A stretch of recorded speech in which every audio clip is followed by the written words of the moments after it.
as the Maroa-Forsyth Trojans host the Williamsville Bullets. SEFCU Friday Night Rivals, presented by News Channel 20, starts now.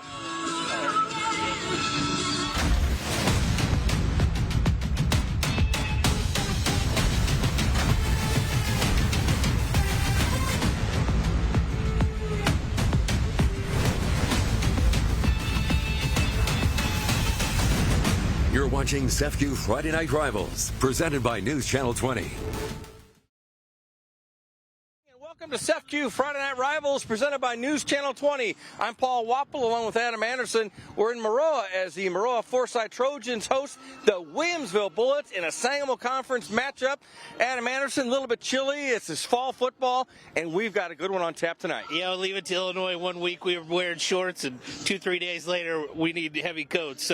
But it's football weather. We got a big Sangamo Conference matchup here tonight. I'm really excited about it. Maroa-Forsyth undefeated 6-0, Williamsville 5-1.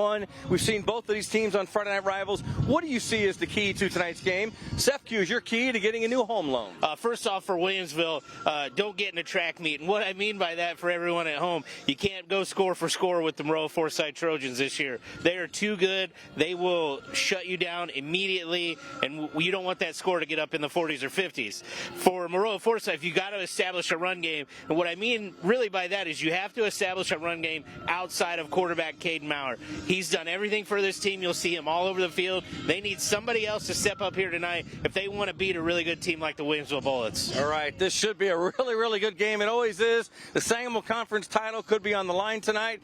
And right now, we're going to turn it over to the third member of the broadcast team, AJ Gersh. He has tonight's field conditions brought to you by Brandt Professional Agriculture. AJ? Guys, I have no idea how you do it. It's 49 degrees outside here on this Friday evening, and you're wearing short sleeves. I got to bundle up here for this incredible Sangamo Conference matchup here on a freshly redone Walter Boyd turf field. So, of course, it's going to run quick, smooth, and easy tonight. As Adam was saying, they're going to need to run the ball here in this tough, hard-nosed matchup of two very, very talented teams. It's going to be ground 'em and pound 'em, and the field isn't going to offer any obstacle in the way. Sending it back to you, Paul. Thanks, AJ. We'll be back with the kickoff from Maroa in just a minute. Stay with us. Welcome back to SEFCU Friday Night Rivals, presented by News Channel 20. I'm Paul Wapple, along with Adam Anderson, AJ Gersh, and the entire SEFCU Friday Night Rivals team here in Maroa. A little bit chilly on this Friday night, but we're ready for week 7, and we've got a good one on tap here in just a few minutes. Maroa-Forsyth and the Williamsville Bullets, Adam. Yep, pink night here tonight. Maroa-Forsyth came out with the blackout uniform, so special night here tonight in Maroa, and big Sangamo matchup. Honestly, we've talked about it a few times. This has been a game that's determined who wins this conference. And you're getting two story programs, two of the best small school downstate programs in the state of Illinois, two coaches who are going to go down in history as two of the best at their respective schools and in the state as well, in Josh Joshes and Aaron Coons. Beautiful night for high school football, and I'm excited about this one, Adam. And we know both teams' offenses, they're very explosive and incredible. Williamsville, we talked about it, has gotten better. They had some young players as far as high school players go, and Maroa-Forsyth brought a ton of people back, and they're playing like they have a lot of experience. Yeah, Aiden Reiser is gone. That was a name we had called for what seemed like for 10 years, so it will be weird not to see him out there. But Caden Maurer, 3-year starting quarterback, that doesn't happen a lot in a program like Maroa-Forsyth. They usually have, it's usually upperclassmen led, and Caden Maurer is going to go down as one of the best here to put on a Trojan football jersey, but he needs to cement himself with big victories, and he could get one here tonight by beating the Williamsville Bullets. And the Bullets wearing the white uniforms, and as Adam said, the home team wearing the blackout tonight. And the Bullets will receive the ball first here as we open week 7 and take a look at Maroa-Forsyth, led by head coach Josh Josses. Great coach, like you said. Great players, great teams, a lot of respect on both sides, and a good crowd on this chilly night. Let's see what, so the win for you folks at home is going to be at the back of Maroa here for the first and third quarters. I do think that is going to be a factor in the game plan for both teams here tonight. That wind is really coming across the field. Noah Luther will kick for the Trojans, and it's a deep kick. Mason Lideker lets it go, and a touchback, and that's a Bridge Care Suites kickoff tonight.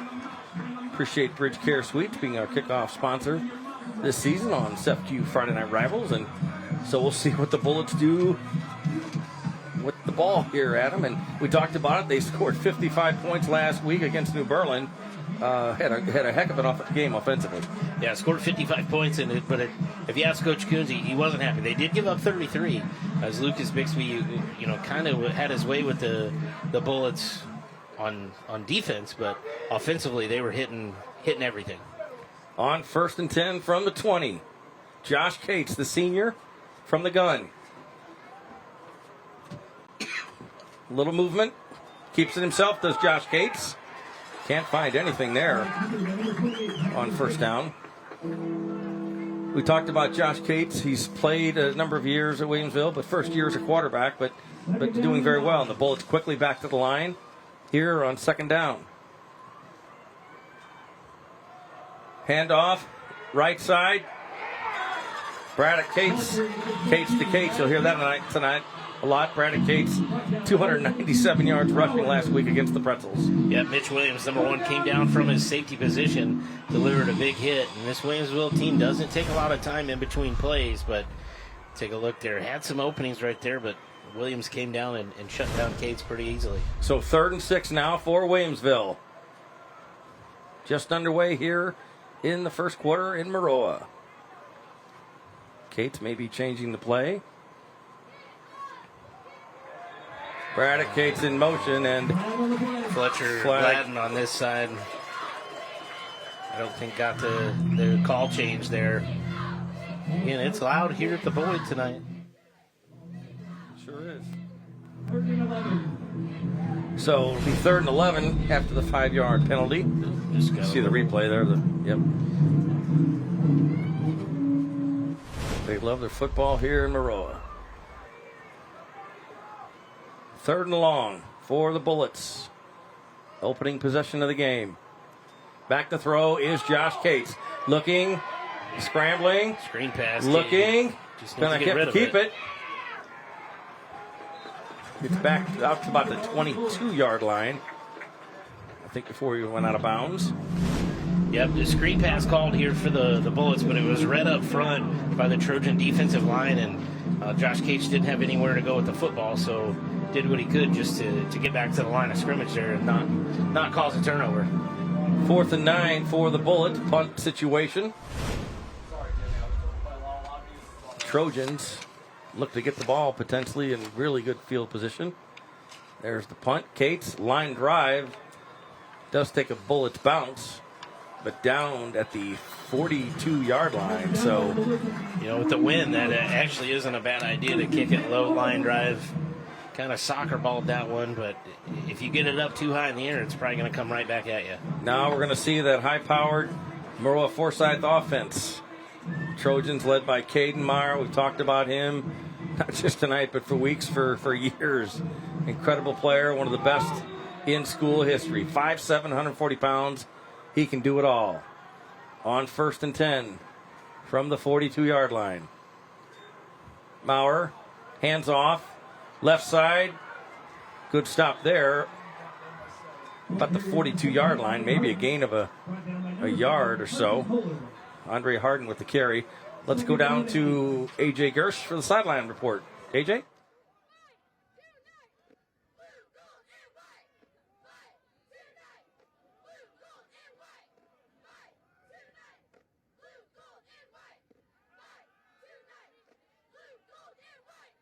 Back to action, tipped. And the Trojans go for the long pass. Can't pull it off. Incomplete. So it'll be 3rd down now. There's got to be a big sigh of relief here from the Trojans. That ball hit number 2, Nathan Tonalato, right in the chest. I don't think he was expecting that football to get on him that quickly and just didn't have his eyes to the ball. But Well, lucky that wasn't a turnover here for Maroa-Forsyth. 3rd and 8. Maurer pitches forward. Get some positive yardage, but not nearly enough for a first down. I would expect the Trojans here to go for it here on 4th down as well. 4th and 4, and they will go for it. It looks like the Trojans, as Adam said. Keep an eye on Maurer. Maurer looks to the sidelines now. He's got Harden with him in the backfield. Plenty of time on the play clock. Maurer back to throw. Does throw, complete. Inside the 30. Good enough for a first down. Mitch Williams with the reception, and that's a Brant Professional Agriculture first down. Brant, one of our first down sponsor all season long in Friday Night Rivals. Great throw and catch there by Maurer. Just getting out of his hands. Read the coverage on Mitch Williams easily. Great call by the Trojans as well. And Maurer keeps it. Look at him go. He's got that speed. Right side. Got some room. Still on his feet. Going wide and close to a first down. Don't think he got it, but we talked about it. Maurer can do it all. Yeah, very shifty. The Bullets are going to have to keep an eye on him. Last week against Stanford Olympia, rushed for almost 100 yards. The Spartans up there did a great job of throwing Andre Harden really out of the game, but Maurer was able to carry the Trojans. 2nd and 3 now for the Trojans. First quarter action, Maroa. Back to throw. Plenty of time. Now Maurer steps up. Is he going to keep it? He throws it. In and out of the hands. Incomplete at the 14-yard line. So that'll bring up 3rd down and 3 for the Trojans.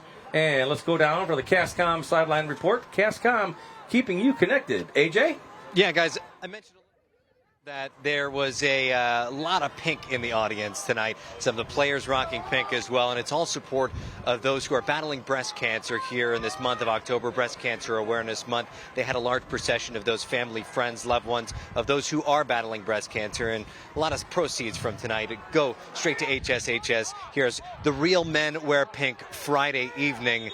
All of those donations will go straight to those who are battling breast cancer here in this month of October. Big night. If you're in the Maroa area, come on out and feel free to donate as well. They clearly have a ton of support here on the sidelines this evening. Send it back up to you in the booth. All right. Thank you, AJ. And on 3rd and 3, the Trojans move the ball and they get a first down. That's another Brant Professional Agriculture first down. Took about 5 bullets to bring the player down. Goes wide right to Maurer. Complete. Inside the 10.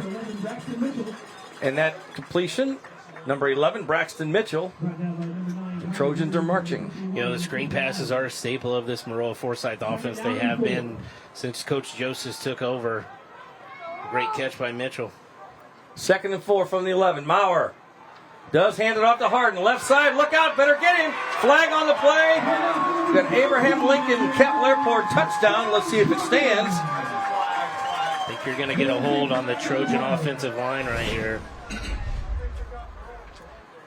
Take a look. I think it was hard to see in that scrum right, but it had to be right in that scrum right there. And that is the call. So that will obviously negate the touchdown and push the Trojans back. With 7:58 left here in the first quarter. You know, that was a key to a game that I talked about. You have to get Andre Harden going here tonight. Stanford Olympia really kind of took him out of that ball game, and all the focus was on Maurer, who was able to lead them to a victory. But I think against Williamsville tonight, you need both of them to be very active and in control. 2nd and 11 from the 18. Maurer back to throw. The short pass complete. Still on his feet is Grant Smith, the junior, 6'4", 204, tight end. It's a big target there for Maurer. Just simply get it out of his hands and see if the Bullets can bring him down. Carson Kohler's been all over the field, number 7 for Williamsville. He's been in play in a lot of tackles here early going. 3rd and 9 for Maroa-Forsyth. Maurer keeps it. Look at him go. Right side, goes wide. Cuts back in. Now he goes wide. Cuts back in. And he's in the end zone. I see a couple of flags, though. Abraham Lincoln Kepler for touchdown. We'll see. I think it actually is going to be on number 84, Grant Smith. He comes out here wide in motion, and I think is right there, the grab on Carson Kohler, I think is where that penalty is going to come in at. Just had a little bit too much of the jersey and didn't let go. So two touchdowns negated here in the first quarter for the home team due to penalties. Here's the... One thing you really have to plan on when you're playing Maroa-Forsyth is they're going to come at you with a lot of formations, a lot of motions. They want you to get out into space and have to think about what you're doing. On 4th and 14, Harden in motion. It goes to Harden. He catches it. Got some speed. Cuts back in. Out of bounds. So that'll bring up 4th down. That was 3rd down. But again, another motion, swing pass out to Harden. Get your athletes in space and let them do what they can with the football. Great job by Maroa-Forsyth. I think you're going to get a field goal opportunity here with the wind at his back. And that's what it looks like. Got to get some points. Why not?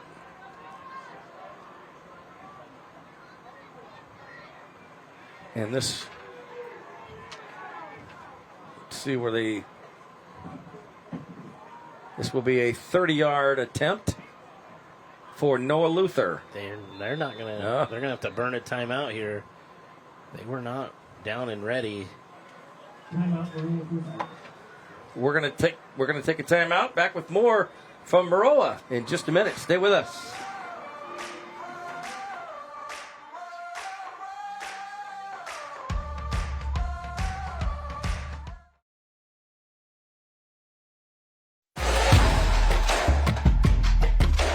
Presented by News Channel 20. Paul Wapple, Adam Anderson, AJ Gersh. We're in Maroa as the Trojans of Maroa-Forsyth hosting the Williamsville Bullets. First quarter action, no score. The Trojans are trying to change that, or will try to change that here. They are going to attempt a 30-yard field goal. Noah Luther, the junior, will try to get the Trojans on the board first. Unless Maurer is the holder. You always got to beware of the fake with Maurer. Oh, yeah. Good snap. Kick is up. Plenty of leg on that one, and it is good. So the home team, the Trojans, get on the scoreboard first. After the 30-yard field goal, they lead 3-0 here in the first quarter. Yeah, great kick by Noah Luther. Got the wind at his back, too, but I think without the wind, that would have been good. And that's, another facet to this Trojan football team. And Friday Night Rivals is available streaming live on newschannel20.com and on News Channel 20's Facebook page. You can also find a link to complete game videos from this season on newschannel20.com. Here are a couple of fireworks here. They celebrate the scores here. They love their fireworks here. So 2 touchdowns negated, but the Trojans do come away with 3 points. And there you see some of the fireworks. Yeah, I know Coach Joseph and probably this whole Trojan side of the field is going to be upset that they had 2 touchdowns come off the board, but they were still able to come up with points. And I think with Noah Luther's leg is going to pin the Bullets deep again. Williamsville needs to move the football and sustain a drive, or you're going to give Maroa-Forsyth the football back again with great field position. Luther is a very good kicker. And let's see if the Bullets do get a chance to return this kick or not. And due to the wind, they will hold the ball for Noah Luther. 3-0, 7-12 left in the first quarter. And it's football weather, Paul. No doubt about it. It's great. And there's a Bridge Care Suites kick. This one's going to be a little short. A little bit short. Cates got some room. Out to the 25. Mason Lideker with the return for the Bullets. So see how the Williamsville offense does. You see the replay here. So the Bullets start 1st and 10 on the See what kind of adjustments and talks they had on the sideline. On first down. This one's going to come back. Yep, flag on the play. He could go for a long ways. And it is probably coming back. That was Braddock Cates with the run on first down. Bullets have the ball on the 36. Legal shift. The halfback. 5 yards. Previous first down. It's been kind of an ugly quarter here. It has. So surprisingly, between these two teams. We're in week 7, but I will throw the weather change does mess with you a little bit mentally. I think if you get a little maybe too worried about that, or even if you're thinking about it for a split second, it's going to throw off where you're at. So it's been a kind of an ugly first quarter here so far, but I think both teams will calm down and get settled in here shortly. On first down, high snap, Cates to Cates. Gets to the 25-yard line. Does Cates. Braddock Cates. Yeah, great tackle again by Mitch Williams. He's been flying down into the box and really shutting down this Cates and Cates running game. Bullets with some movement. Cates to Cates, left side. And nothing doing. Williamsville came out there and completely shifted sides, so they took their strong side of the offense and then shifted it to the left side just to see what would happen. And great job up front by the Trojans to really not let Josh Cates get anywhere, Braddock Cates get anywhere. Third and long. Low snap, Cates. Throws. Hauled in. The 35-yard line. It's going to be about 2 yards short here of a first down, though. Braylon Singer with the catch. Again, I do think the wind is messing with that football a little bit, but great job by Singer to go up and get it. Your Bullets are going for it. They sure are. Unless they're trying to draw the Trojans off on 4th and a couple. Long count for Cates. They're going for it. Cates to Cates. He's got that one easily. Sure does. And that's a Brant Professional Agriculture first down for Williamsville. You talk about some confidence in your team, and the Bullets come through. Great run up front. Braddock Cates just put his head down, leaned his shoulders forward, and got what he needed for a first down. On first down, it's Braddock Cates up the middle. Doesn't have to be pretty, just has to be effective. That's right.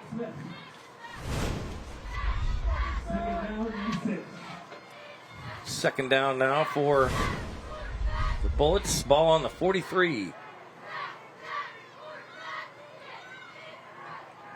High snap. Cates going to keep it himself. Breaks a tackle. Oh, spun around. Just short of the 45-yard line. You know, that was a timing play, and that play was designed to go over to the left side. So, great job by Josh Cates just to first catch that football and get down and get something. 3rd and 4 for Williamsville.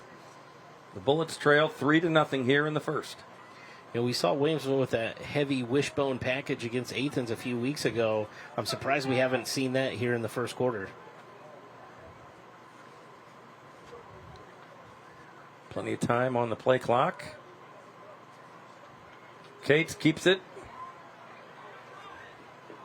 Gets to the 48-yard line. Josh Cates does. And a flag is down on the play. Not sure what the far side are going to be here. We're going to get a face mask. Oh. On the defense, incident of face mask, 5-yard penalty against defense, results first down. So that's a Brant Professional Agriculture first down. Incidental face mask, so 5 yards. I think they were calling it on number 58, Cooper Mann, that made the tackle on Cates.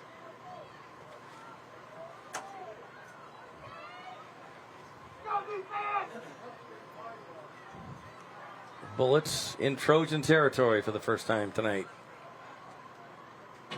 On first down, Lineker in motion. High snap, Cates gives it to Cates. Braddock Cates tripped up the 44-yard line. Gain of about 4 on the play. It was Braxton Mitchell who came up and made the tackle there. I mean, you're going to see, I think, a few of the Trojans play both ways here tonight.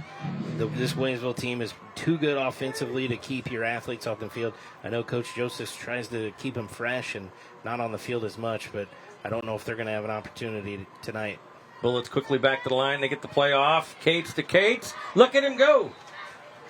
Good pickup there. Williamsville quickly back to the line.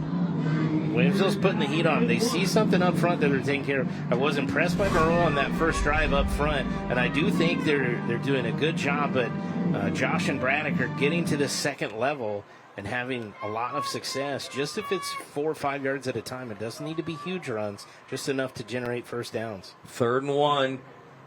Cates looking for room. Still on his feet. I don't know how he got away. He's got people coming after him. Still on his feet. Out of bounds. I'll tell you what, that could have been a pretty big loss there. Cates did a good job to get what he did. Yeah, he was right there. 2 or 3 defenders had him. Again, 69, Andy Munjoy was in the backfield in a hurry. But Williamsville's got to feel fortunate just to only lose about 2 yards maybe on that play. I would think they do feel that way. So now we got 4th and 3. Bullets obviously will go for it. You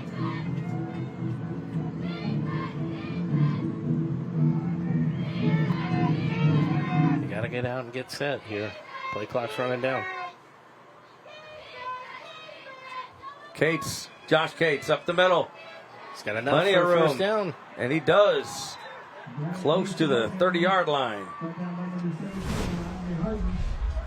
It's a Brand Professional Agriculture first down for the Bullets. Just second and third effort there for Braddock Cates. Great job to get a first down right there. There's Braddock Cates again. Jumps for a few yards. Again, it's these second and third efforts from Cates that are getting these 2 and 3 extra yards at a time. Keep an eye. Play action pass. Mason Johnson, number 20, just checked into the game. He had a few big pop plays from against Athens. Indeed he did. 2nd and 6. Cates keeps it himself. Tripped up. Nice play there at the 30. Or Josh Cates would have gone for a few more yards at least. Yep, great tackle there by number 69, Andy Munjoy. Just got in the backfield there quickly. And it wrapped up Josh Cates there at the leg, so he couldn't go anywhere. So that'll be 3rd and 8 for the Bullets. With 1:30 to go here in the first quarter. They trail. That wishbone formation. It is. Lideker, left side. Still trying to get some yardage. Look at that effort. It's going to be about 4th and 2, 4th and 3 here again. I would almost expect to see that same formation there. Personnel group back on the field. No, it looks like they're going back with more of a spread look. Johnson's going to come back in. So 4th and 3. I think in normal weather circumstances, you might see Williamsville try to kick this football, but right here, I think they're going to go for it. Ball on the 25-yard line. 4th and 3. Trips right. Nope, you're going to get a timeout here.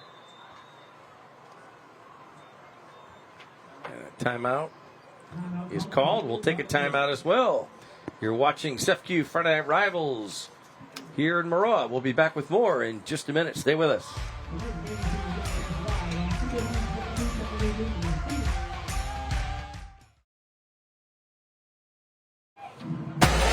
Welcome back to SEFCU Friday Night Rivals, presented by News Channel 20. We're in Maroa. Williamsville Bullets trail Maroa-Forsyth 3-0. They're trying to change that. 4th and 3 for the Bullets. They have the ball on the Trojans 45. High snap. Josh Cates keeps it. Goes left. Second effort. Look at him go down the sidelines. And a flag late. I think you're going to get even a late hit now on the Trojans, so that'll move the ball a few more yards. How about that effort by Josh Cates? If you take a look at the replay, just a great job of staying on his feet to fight out of that Caden Maurer tackle, and then he gets out of bounds. And Here's what the penalty Dead is. ball foul. Personal foul, late hit number 17. Half the distance to the goal, first down. So that's a Brant Professional Agriculture first down and then some. So the personal foul tacks on some additional yardage. And the Bullets with a big play there, and then the penalty.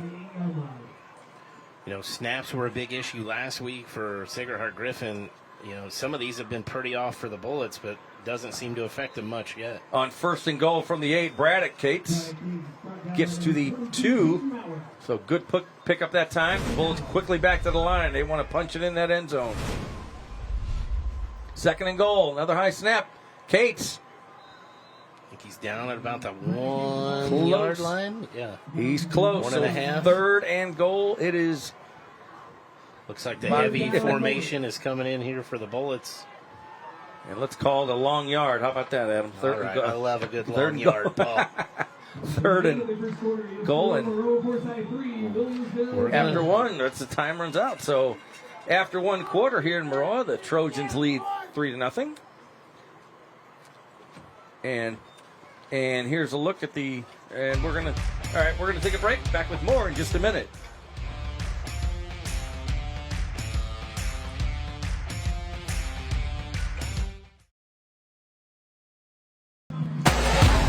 Welcome back to SEFCU Friday Night Rivals, presented by News Channel 20. Paul Wapple, Adam Anderson, AJ Gersh, and the SEFCU Friday Night Rivals team here, ready for the start of the second quarter. We'll take a look at the first quarter scoring summary brought to you by Academy Sports and Outdoors. Opening in Springfield this November. Academy Sports and Outdoors. 3-0 Maroa-Forsyth. The Bullets trying to change that. They say they're in. And he's in. Touchdown. That's an Abraham Lincoln Capital Airport touchdown. And the Bullets take the lead after the touchdown right there by Colin Burge. Gave it to the fullback in your wishbone formation. Take a look at the replay. Just a lot of bodies up there. I'm not really sure Maroa knew who had the football, and Burge was able to sneak over the end zone right there. So the Bullets will try to make it 7-3 with the point after attempt. And there it is, plenty of leg, and it is up. And it is good. Wills in with the point after. So 7-3, Williamsville lead the Maroa-Forsyth Trojans as we just get underway in the second quarter. And earlier this week, AJ Gersh sat down with our friends at Lincoln Land Community College. We're here with Mac Warren from the Lincoln Land Community College Recruitment and Admissions Department. Mac, happy to have you in the studio. Thank you so much for having me. And you guys got a big thing coming up on Monday. You're looking for a big crowd out on campus, aren't you? Yes, this Monday, many high schools and businesses have the day off. So we want to welcome everyone to our LLCC campus for our open house. And it takes place from 11 that day to 2 p.m. We want to help people find their path through educational programs that we offer. Yeah, that's awesome. And well, visitors see a lot of campus that day. What will they see at LLCC on Monday? They'll be able to check in at the tent. They're going to be able to enjoy a cookout. We'll have a DJ out on campus, and they can follow the footprints and paw prints around campus on their own schedule. The prints lead to various buildings where there will be displays on how to start or restart college, a case for some individuals, how to pay for college. They could get information about transfer programs, health programs, ag programs, workforce programs as well. Nice. And do people need to register for the open house, or can they just show up? What's the deal on that? We encourage registration for the event, but walk-ins are certainly welcome. If they want to register, they could go to llcc.edu, and we really hope to see everyone at our open house. Yeah, very exciting. And I noticed before we let you go, you're wearing a shirt. What do you guys got going on near Halloween? We have a Fear 101. Right? So ironic. For those that are daring enough, they can come out and check out this great event put on by the LLCC Police Department. That's funny. On the bottom, the last exam you'll ever take. The last, yes, Fear 101. All right. Thank you for joining us, Mac. Thank you so much. Back to you guys. Thanks, AJ. Thanks, Lincoln Land and LeBryant Flagg and the Trojans. Not able to return the kickoff, so they start 1st and 10 from the 20. Ball's loose. And it is loose.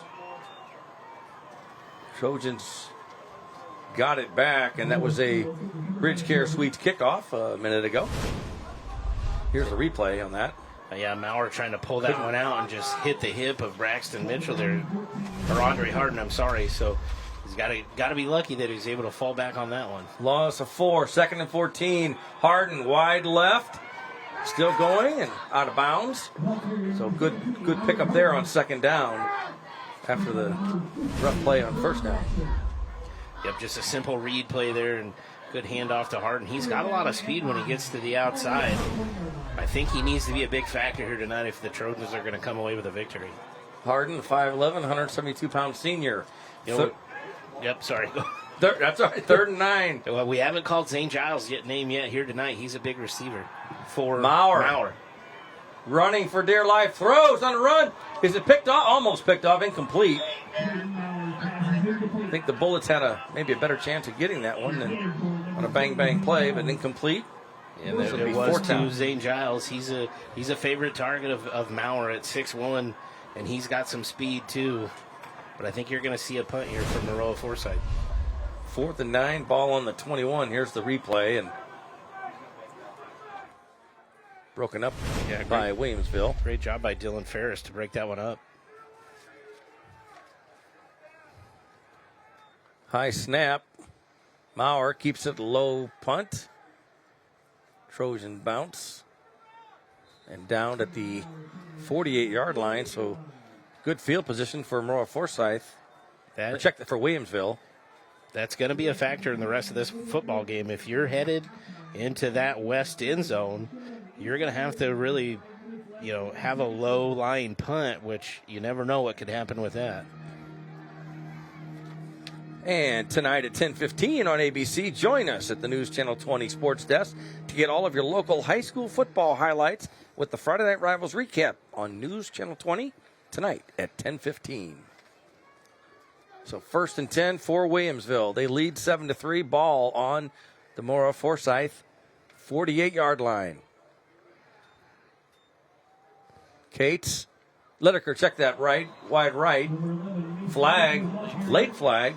Very late flag. I would expect this is going to be on the Bullets. Yep. A lot of penalties. The offense blocking the back, number 20. 10 yards from the spot of foul. Replay 1st down. So Mason Johnson called for the penalty. We'll push the Bullets back. See if we can take a look here on the replay. They call it on Mason Johnson. I think number 2 right there. That's unfortunate. That's after the play, too, so that's not going to make a coach very happy. So 1st down now and 19 for Williamsville. Braddock Cates, left side.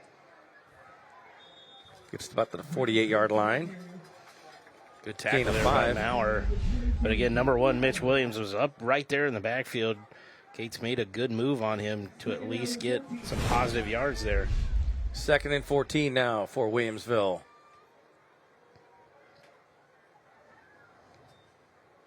Lideker, wide right. No, goes back to the middle. Crosses midfield, but he stopped there. So it's going to be 3rd and long for Williamsville. Yeah, great job by Cooper Mann, number 58. Right, you're going to see him right there. Stretch that out and make Mason Lideker turn that back upfield. There's where he's got more help. So good job by the Trojan defensive lineman to shut that play down. 3rd and 11 for Josh Cates and the Bullets. They lead 7-3. Rolling right is Josh Cates. Fires across the middle, complete to Johnson.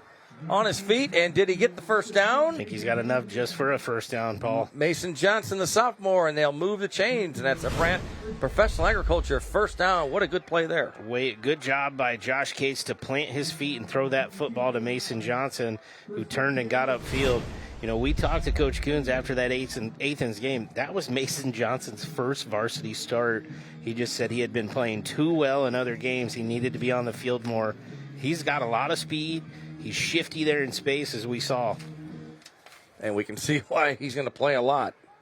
5'6", 150 pounds, and like you said, only a sophomore. On 1st down, there's a handoff and some speed up the middle.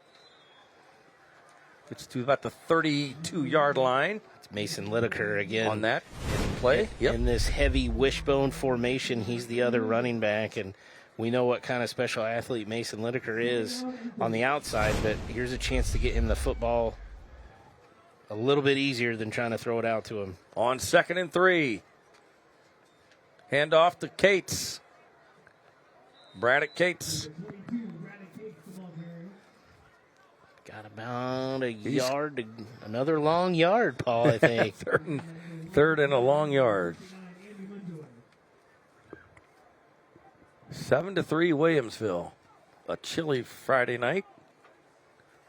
Beautiful facility here. And they're going to measure it. They're going to measure Adam, it. So we haven't gotten a lot of these this year. No, we really haven't. Coach Joseph is upset. He doesn't think it needs to be measured. I'm kind of with him from where I see that ball. Let's see. Great camera work by the men and women here helping us out on the Friday Night Rivals crew. Ooh, let's see. I think it's still going to be a little bit short once they pull it tight. Oh, no, it is going to be enough for a first down. Wow. Oh, okay. For their first down sticks are falling apart. So that's a Brant Professional Agriculture first down. But as you can see in this camera Not work right here. Much. Look at that. And look at how the wind. wind. The wind is going to affect this football game as we go further into it.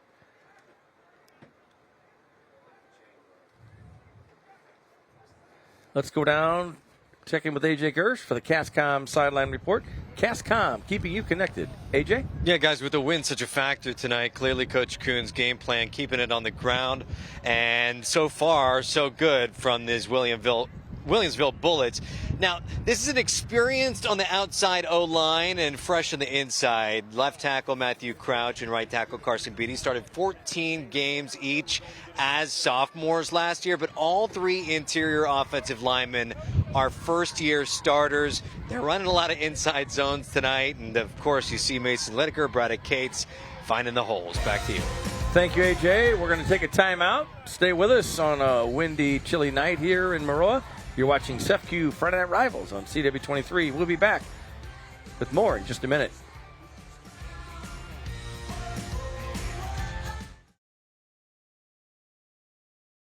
Welcome back to SEFCU Friday Night Rivals presented by News Channel 20. Second quarter action from Maroa. And right now we're going to take a look at the SEFCU Smile Cam because we've got a lot of people out here tonight. And a lot of smiles going on. Look at that. Hey, I'm on TV. Don't want to be on TV, but I'm going to be. All right. The SEFCU Smile Cam as we hear some John Denver music in the background. It's Thank high God school I'm football. a country boy. Yes. Great song there. And you see the pink. We talked about that earlier. Breast Cancer Awareness Month. Maroa-Forsyth and the Williamsville Bullets here. 7-3. Second quarter action. And it's a little chilly, but it's time. It's time. Let's go down, check in with AJ for the CASCOM sideline report. CASCOM, keeping you connected. AJ? Guys, I was standing out here as the chain gang came out with a new set of chains. The reason we had to take an extended timeout was because it's so windy down here that the chains with the orange flaps on it actually broke due to the wind when they brought them out to try to determine if it was a first down or not. Yeah, they had to go get a new set, and that's why we had a little bit of a delay. Back up to you guys. Thank you, AJ. You never know what's going to happen, right? So on first down, the Bullets keep it on the ground. Yeah, Mason Lineker on the carry there, but you got to be prepared for all things. So thank goodness they had a backup set here to trot out there, and we're back up and going. On 2nd and 6, full house backfield. The give to Lineker, and he's flipped at the 20-yard line. Still going to be about a yard short of a first down here. Yeah, I guess anything can happen, Adam. I mean, the Chicago Bears won last night. First time they did. Lost 14 in a row, and they won. How about that? Do you believe that? I don't believe that, but, hey, they had to do it for the maestro of the Midway. Dick Butkus sadly left us yesterday, but I think that one was for number 51. No doubt about it. On 3rd and 3, Cates goes wide right. Does Braddock Cates? Barrels his way. And I think he's got enough there for a first down with this forward progress. Let's see where they sure mark looks it. like it. And it is a Brant Professional Agriculture first down. They move the chains. Dick Butkus, a former legendary linebacker at the U of I. Incredible to think about Gale Sayers and Butkus drafted in the same draft, back to back, next to each other. And I guess the two Bears legends. used all their luck in that draft because we have not had that since, I don't think. On 1st and 10, there's the handoff to Lideker. Look at him go. Took about 3 Trojans to bring him down. He gets to the 10-yard line, does Mason Lideker. Broke his dad's record for the longest kickoff return earlier this season. He's going to be really close to another first down. I love the wishbone look here by Coach Kuntz. It's near and dear to my heart because that's what we did in high school. And I know he has a background in it as well. That's where it came from his New Berlin Pretzel days. But what Williamsville is doing is not only being effective on the ground, they're also keeping the Trojan offense off the field. Josh Cates throws back the other way in the end zone, incomplete. Intended receiver on the play was number 16, Braylon Singer. Couldn't quite connect. A lot of zip on that pass, but it was a hard pass to make, and we got a flag.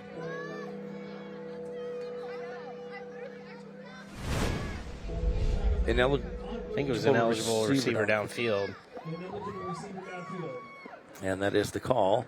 You know, Cates was lucky with that throw because Singer was very well covered, and that one didn't get picked.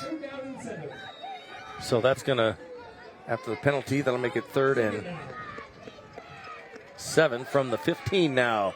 Still in the wishbone. Lideker.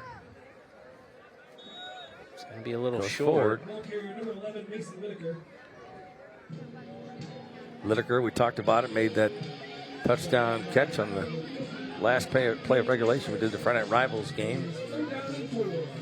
So the 3rd down and 4. I think there was a lot of confusion over what down it was with the penalty. I think some people thought it was 3rd down. Some people thought it was 2nd down. I was a little confused at one point too. So on 3rd down, Braddock Cates barrels his way inside the 5. Oh my goodness, what a run there.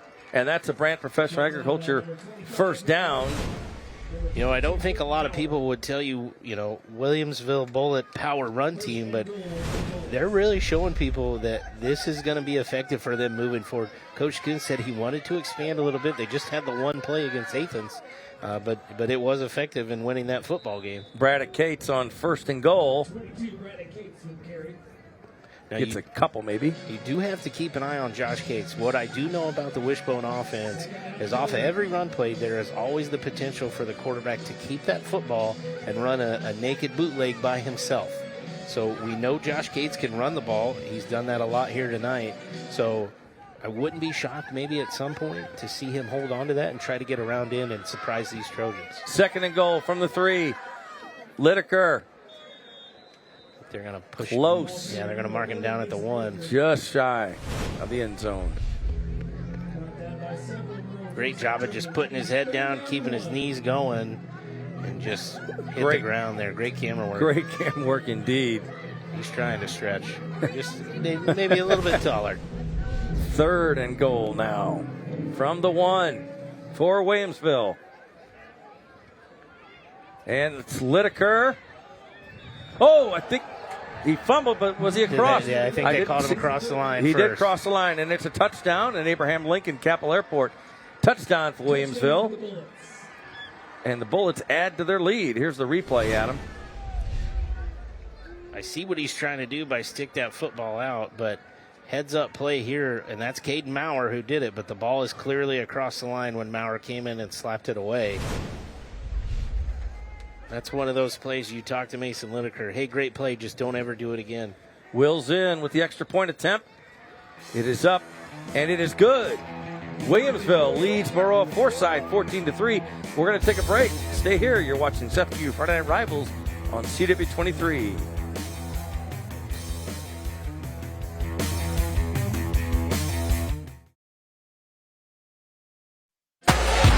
Welcome back to SFQ Friday Night Rivals, presented by News Channel 20.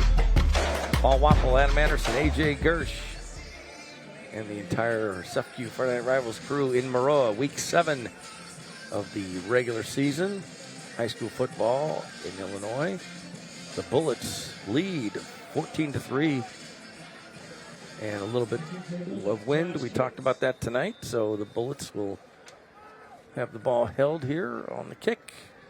And that's a Bridge Care Suites kickoff. And the Trojans will not be able to return it. So they will start 1st and 10 from their 20. Zach Smith was back to get the kick, but no return opportunity there. So you got to play that one. You got to play the wind on this. It's like a fly ball. Take 2 steps back before you come forward, because that's twice now the Trojan return men have misplayed a kick from the Bullets, and they haven't been able to get a return out of it. So on 1st and 10 from the 20. Caden Maurer and the Trojans trail at home 14-3. Maurer keeps it. Right side. Look at him. Hard to bring him down. Finally is brought down by the Bullets. Dylan Ferris, the junior, with the tackle. I think you're going to get a heavy dose of Caden Maurer here. I think Coach Joseph needs to start leaning on him to break them out of this kind of funk that they've been in offensively. 2nd and 1. Maurer, turn comes back the other way. Stop there, but yeah, Coach talked about that. You know, he's a leader. Maurer can do it all. He's a leader, 3-sport athlete. I mean, he just give him the ball. He'll do whatever he can. He is one tough player. Yeah, Coach Jostis, went back to the Hockadays, compared him to the Hockaday brothers, and that is no small feat here in Maroa-Forsyth football history. He can be one of those special quarterbacks that people talk about. Now, Maurer thinks he needs to win a state title to be up there, and we'll see if that can happen this year. Andre Harden with the run, and he gets a 1st down. Big run there, and it's a Brant Professional Agriculture 1st down. So you think Maurer's going to get it again, and nope, they go to Harden, who, as we talked about, is a lot of speed, and he's good. Yeah, and that's what a player like Caden Maurer does. You have to freeze to make sure that he hands that football off, and by the time the Bullets recognized he did, Mitchell was already 6 yards downfield. And there's a little misdirection. Harden has it. Bullets read that well. Trojans trying to mix things up a little bit. Yeah, just quick so pitch. that's a forward pass technically, so that's a completed pass there for Caden Maurer, but good job by Williamsville to string that one out a little bit. Ball on to 39. 3:10 to go here in the 2nd quarter. Empty backfield. Maurer gives to Harden. Bullets read that. Stopped him at the 35-yard line. Gage Paul, great read up front to shoot through the offensive line there. Take a look at the replay. He saw a gap and came right in and filled it. Good tackle, too, on Braxton Mitchell. 3rd and 10 now for Maroa-Forsyth. They trail 14-3. Maurer looks to throw. Looks like he's going to run. Yeah, and he does. Cuts back and out of bounds at the 42-yard line. So bring up 4th and about 5. Great job by the Bullets secondary. That he was covered pretty much across the board. That was Braden Johnson. I talked about him in the pregame. Just couldn't keep his feet right there to stay up in Maurer's face. So 4th and 5, big play for Maroa-Forsyth here. They'd love to get some. And I wouldn't be surprised, Paul, to see them run down this play clock, call timeout, and then just kind of talk about what they want to do. Because if you are going to punt, you don't want to give Williamsville a ton of time left on the clock. And do you want to play the field position game here with, a minute 42 left here in this first half? And just like Tony Romo, you read it right, my friend. You read it, and timeout. They're going to talk about it. But it's all part of the strategy. Yeah, you're in two different minds. You want to trust your offense. Hey, can we get 5 yards? But if you don't, you have to look at it that you're giving Williamsville a short field on your side of the 50 with a minute and a half left in this first half to where the wind is at their back. Or do you go and you punt and you try to put them as far away as possible and just try to play defense and keep them out of the end zone? I want to remind you that Friday Night Rivals is available streaming live on NewsChannel20.com and on News Channel 20's Facebook page. You can also find a link to complete game videos from this season on newschannel20.com. So we've got the music going here, 1:42 to go in the first half. The wind, as you can see, it's been a factor pretty here strong. tonight. It has. And it has to be a little bit of an adjustment for the players, right? Because yesterday it was a little cooler, but not like today. No, and they have not played a game like this all year. So it does look like Maroa is going to punt the football. But if Caden Mowers your punter, you still have to keep an eye on him. On 4th and 5, it looks like that's what Maurer will do.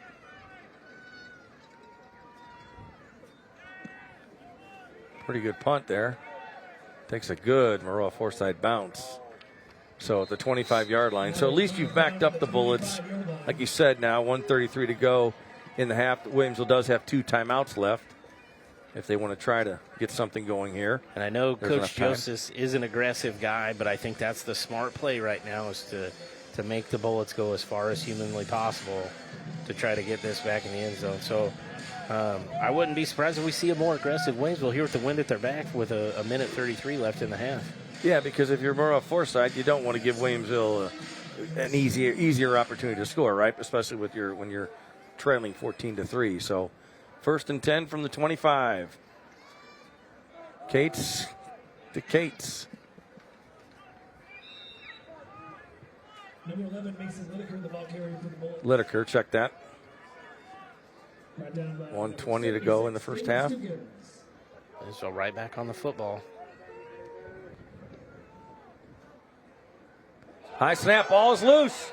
And the quarterback, Josh Cates, wisely jumps on it. So. Just. Was Lideker? It was Lideker that knocked that one down. He saw the high snap. he just didn't help his teammates out right there. That could have been a lot worse if the Trojans would have recovered. But clock running now, 48 seconds inside of a minute. Looks like Williamsville may just take their time on this. Yep, I don't think they're going to be. I think Coach Derek Smith, offensive coordinator, was pretty upset with how that last play panned out. So I'm sure that might have changed things in their philosophy on what they wanted to do here on 3rd down. 3rd and 7. Cates short of the first down. 18 seconds left here in the second quarter. They are going to get a timeout called here by Maroa-Forsyth. Sure, they might get field position. They can force the punt here, obviously. 4th and 2. 14 seconds is all we have left. So I do have a score update I want to give only because I'm surprised by the score, but Pleasant Plains is up over Stanford Olympia right now, 21-14. That would be a big upset in the Sangamo Conference if that score holds true. It's almost halftime as well. Wow. It's deep in the second quarter, okay. But Pleasant Plains does have a lead. Pleasant Plains has improved this year. We'll see them week 9. Week 9. Friday rivals. This is for Pleasant Plains to get to 5 wins and playoff eligibility. This is one they need to win. So 14 seconds left. Speaking of playoff eligibility, we said it at the end of last week, but congratulations to the Lincoln Railers. They have a tough one tonight against Rochester, but they are playoff eligible at 5 wins. I would be surprised if they didn't get in if they only went 5-4. They've got a Rochester, U-High, Chatham, Glenwood to end the season, but congratulations to Lincoln getting to 5. Coach Silkowski was Chicago Bears Coach of the Week even. That's fantastic. Well-deserved. Congratulations to Lincoln Railers is exactly right. So the Bullets. They're going to go for it. They look like they're going to go for it. Oh, somebody move. Who moved? I think the Bullets may have jumped. Moved first, and now I bet you get a punt here from Williamsville. So it may have backfired your plan to try to draw the Trojans off if that's what the... 4th down and 7. 4th down and 7 now, and... Hope you're going to get another timeout here by Williamsville to talk about. I think you have to punt it here. You just got to be careful, right? You got to be careful. You got to be careful. You got that lead. You don't want to, obviously, a block punt or anything. Really surprised the Trojans only able to put 3 points on the board. But what Williamsville has done, especially in the second quarter, they've kept the Trojans off the field. Ball control. They have. Running the football, taking their time, not seeing the fast-paced bullet offense that we normally see, but they've been imposing. They've been very physical, and they're winning the battle here tonight up front. So 14-3 is our score, and we talked about it. Two great coaches, and really good friends, except for this night and this week. Yeah. Kind of like the Leonards, father and son, just different when you're playing each other, obviously. So for a few hours, you can't be friends. So, two great coaches, two great programs, two programs I expect to have deep runs in November, and maybe even see up in Bloomington again. Just two special places. So on 4th and 7, good punt by the Bullets. So 8 seconds left. Let's see if Maroa-Forsyth tries to go for a long pass and maybe pull something off or get a penalty, or if they just take a knee and go into halftime trailing by just 11. See how the Trojans play it. It'll be interesting with a player like Caden Maurer. He takes care of the football. Tremendous football You got player. wind in your face, so it looks like they're just going to take a knee on it, though, which I think could be a smart move, too. The Bullets going back into a prevent defense just in case. And indeed, the Trojans do take a knee, and clock will run down, and that will be it for the first half here in Maroa. So after 2 quarters here, take a look at the second quarter scoring summary. Brought to you by Academy Sports and Outdoors. Opening in Springfield this November, 14-3, Williamsville over Maroa-Forsyth. Still have 2 quarters to go. These two powerhouses. So we're at halftime, and of course we'll have all kinds of highlights and everything else at halftime. We'll talk about the first half, and we're also going to hear from the head coach of the Williamsville Bullets here in just a second with A.J. Gersh before the Bullets head to halftime. A.J.? Yeah, here with Coach Coons. Coach, it was a high-scoring effort last week against New Berlin here, holding them to just 3 points in the first half. What's the defense doing differently now, comparatively so?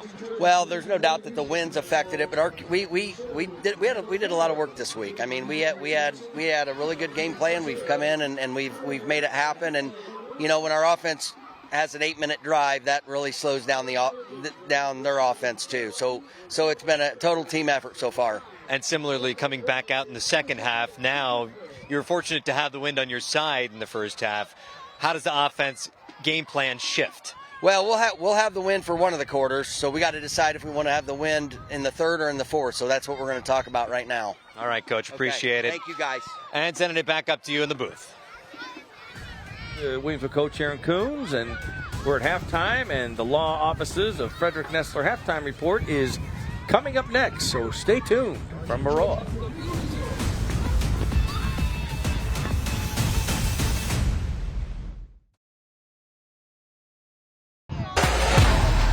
Welcome back. You're watching the law offices of Frederick Nessler halftime report on Friday Night Rivals. Earlier today, SEFCU presented Maroa-Forsyth High School with a $500 donation to say thank you for hosting tonight's Friday Night Rivals matchup. SEFCU will make a $500 donation to each Friday Night Rivals host school throughout the season for use for their general fund. SEFCU is proud to support our communities, our schools, and our students with Friday Night Rivals. Thanks to SEFCU and thanks to Maroa-Forsyth High School. We'll take a break. We'll be back with more. You're watching the law offices of Frederick Nessler halftime report on Friday Night Rivals. Stay with us.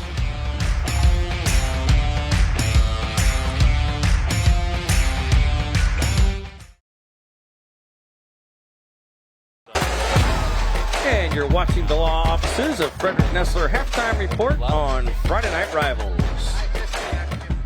Throughout this Friday night rival season, Route 66 Solar will recognize an exceptional senior student athlete from each participating school with a plaque presentation prior to each game. This week's Route 66 Solar Scholar athletes are from Maroa-Forsyth, Charlie Gentile. Charlie ranks first in his class and participates in National Honor Society and all-state academic teams. He's a multi-talented athlete, captaining the football team, excelling in pole vaulting, and participating in tennis and bass fishing. Charlie's contributions to events like homecoming and Christmas toy drives, coaching youth football, and involvement in Fellowship of Christian Athletes. And from Williamsville High School, Drew Mirable. Drew is a standout student athlete with a 4.6977 GPA. He co-captains the varsity soccer team, showcasing leadership and teamwork. In track, he's a state qualifier for 3 years, a two-time medalist, and holds school records. Drew is also a College Board AP Scholar and volunteers with the APL. These students are also eligible to win a $5,000 scholarship to be presented at the end of the season, courtesy of Route 66 Solar. Route 66 Solar is proud to support and encourage exceptional student athletes from across central Illinois. Congratulations to both of this week's Route 66 Solar Scholar athletes, Charlie Gentile from Maroa-Forsyth and Drew Mirable from Williamsville. Now we'll check in with AJ Gersh. AJ? Yeah, guys, here during the halftime show with Maroa-Forsyth principal Bryce Stewart, and of course the athletic director of Williamsville, Adam Euchre, once again back with us here on the sideline. And it's an incredible night here tonight at Maroa-Forsyth. Maybe not the weather, however, we have an incredible fundraiser that we're supporting breast cancer awareness here in this month of October. Yeah, this is one of our favorite nights of the year. We get a chance to do support the Real Men Wear Pink that the St. Mary's Hospital promotes and everything. We've got our little cheerleaders here helping us out tonight. The band's behind us with their pink on, and we have a lot of volunteers that have helped put this together. But and most importantly, we were able to honor over 80 survivors or people that we have lost today with our cancer walk, and it's just a fantastic day that allows us to raise a little bit of money. That's right, and here also a little bit later on in the month, Adam, Williamsville is hosting something similar, correct? Yeah, next week when we host Pleasant Plains for our senior night, we'll have the little cheerleaders as well, and then our cancer night, and then we'll have it a few days later with volleyball. So same thing, like we've been doing it for a long time. Our boosters do a great job with it. Our coordinator, Amanda Madsen, does an unbelievable job. We're giving to a family who's been affected by cancer in our community and the Simmons Cancer Institute. So it's just a little bit to give back, and we're trying to get as many programs involved. So both Maroa and Williamsville and everyone across the conference does a great job of not only hosting events, in terms of athletics, but trying to get back to the communities as well. No doubt about it. Here is certainly a terrific fundraiser. And again, later in the month at Williamsville, you're going to have to get out there and support. We'll send it back up to you guys in the booth. All right. Thank you very much, AJ. Appreciate that. You're watching the law offices of Frederick Nessler halftime report on Friday Night Rivals. We'll be back with more from Maroa in just a minute.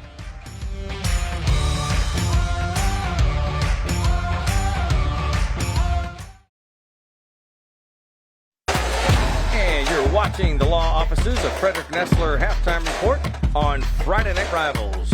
Right now it's time for some of our first half highlights. And here we go, Adam. Yep, it's our big fourth down conversion right there. But on this drive, Maroa had a lot of success getting to the outside, but just stalled out. Was only able to get these 3 points here, and that was their scoring for the first half. Bullets came back. Scored 2 touchdowns, and there you see one of the runs by Cates. That's Braddock Cates, and then you've got the quarterback, Josh Cates, the senior. They're brothers, of course. And they had a great 8-minute drive to end the first quarter to start the second quarter. Coach Coons talked about a few third down conversions, a fourth down conversion in there too, and they were able to get it in the end zone. But the long drives have kept the Trojans off the field here. Just a simple inside handoff there. And then the Bullets come back against Josh Cates to Mason Johnson. We talked about him, the sophomore. Big catch there. He's going to be a ton. And then Mason Lideker was the catalyst here on that last drive and was able to stretch the ball over the end line here before it was popped out of his hands. Great camera The work. best Thursday night lights and Friday night Rivals highlights from across the country. 3rd and 10. Terry to throw. Stands right. directs traffic, spins back, middle of the field. Terry's still on his feet. He's wrapped up, throws it. It's caught at the 15-yard line, inside the 10. On the boundary side. Dragging across the middle, the reception to McCoy. He turns the corner. McCoy lowers the shoulder, breaks a tackle, in, touchdown! And our double punts on 3rd and 11. Got him, man. How did he catch that? It wasn't. Oh my gosh. Going to use his legs, throw it to the end zone. That one is caught. Oh my goodness, Stephen Famoyan. Put that one on the highlight reel for sure. On 1st down, has some time. Wants to put it up deep. He's got Enrique James from LeClaire. Touchdown, McCollum. Baker, clock moving. Rolls right. Baker throws it deep. Touchdown! And he's going to roll out, throw into the. Oh, it's tipped. He caught the ball. He caught the ball. The 2-point conversion is good. What a play! And Adam, we've made the highlights 3 weeks in a row. You're always good at some plays and players. Yeah. We've had some great ones. Yeah, we've had a lot of great ones this year. You're becoming a staple of those national highlights now. You and the whole SFQ Friday Night Rivals team, not me. Great plays there by the high school athletes. We'll take a break. We'll be back with more. You're watching the Law Offices of Frederick Nessler Halftime Report on Friday Night Rivals. Stay here.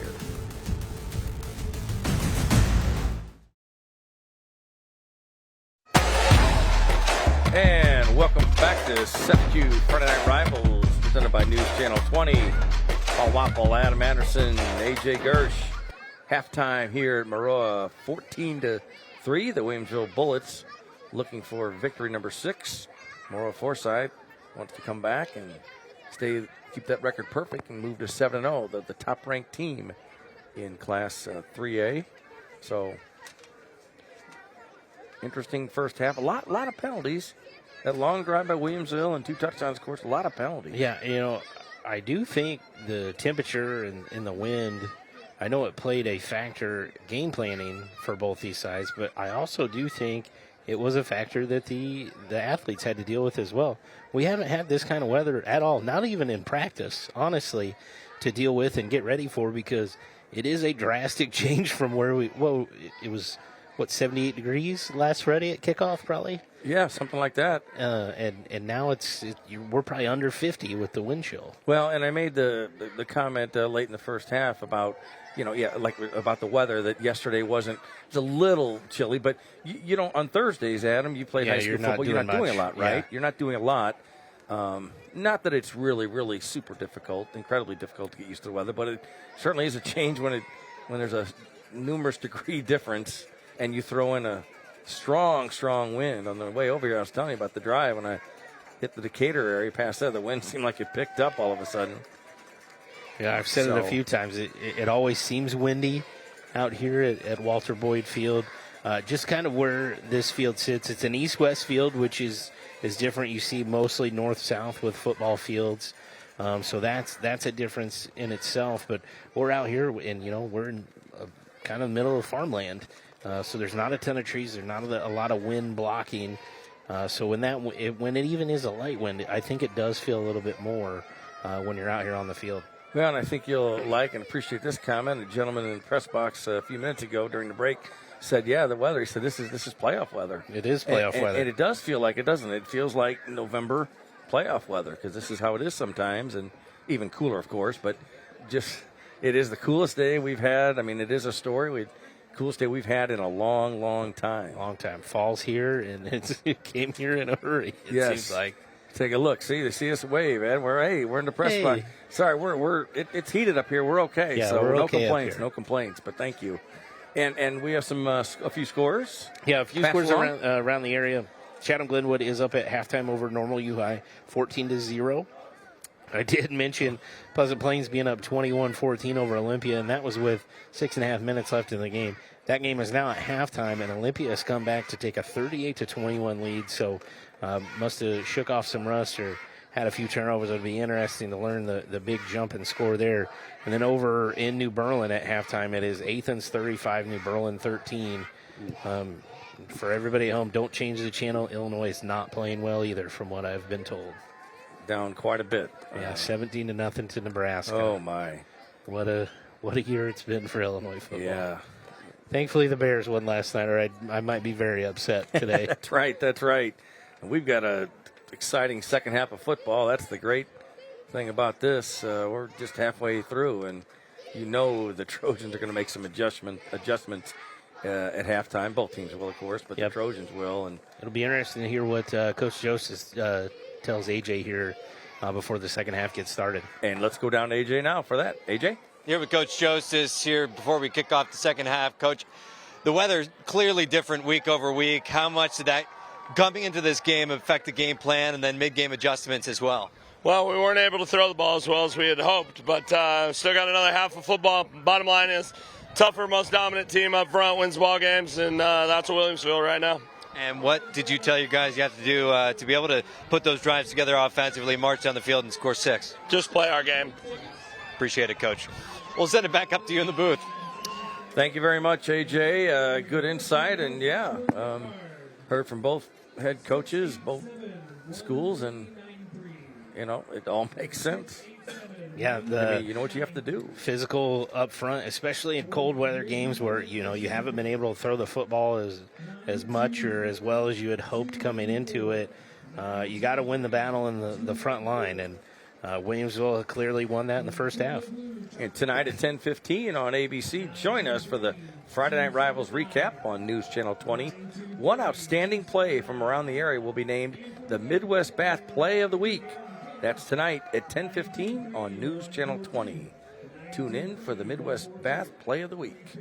It's always a good play. So we're just about set to get the third quarter started here in Maroa, and talked about the Trojans and wearing pink, Breast Cancer Awareness Month, and we heard from some of the officials from both schools, Maroa-Forsyth and Williamsville at halftime.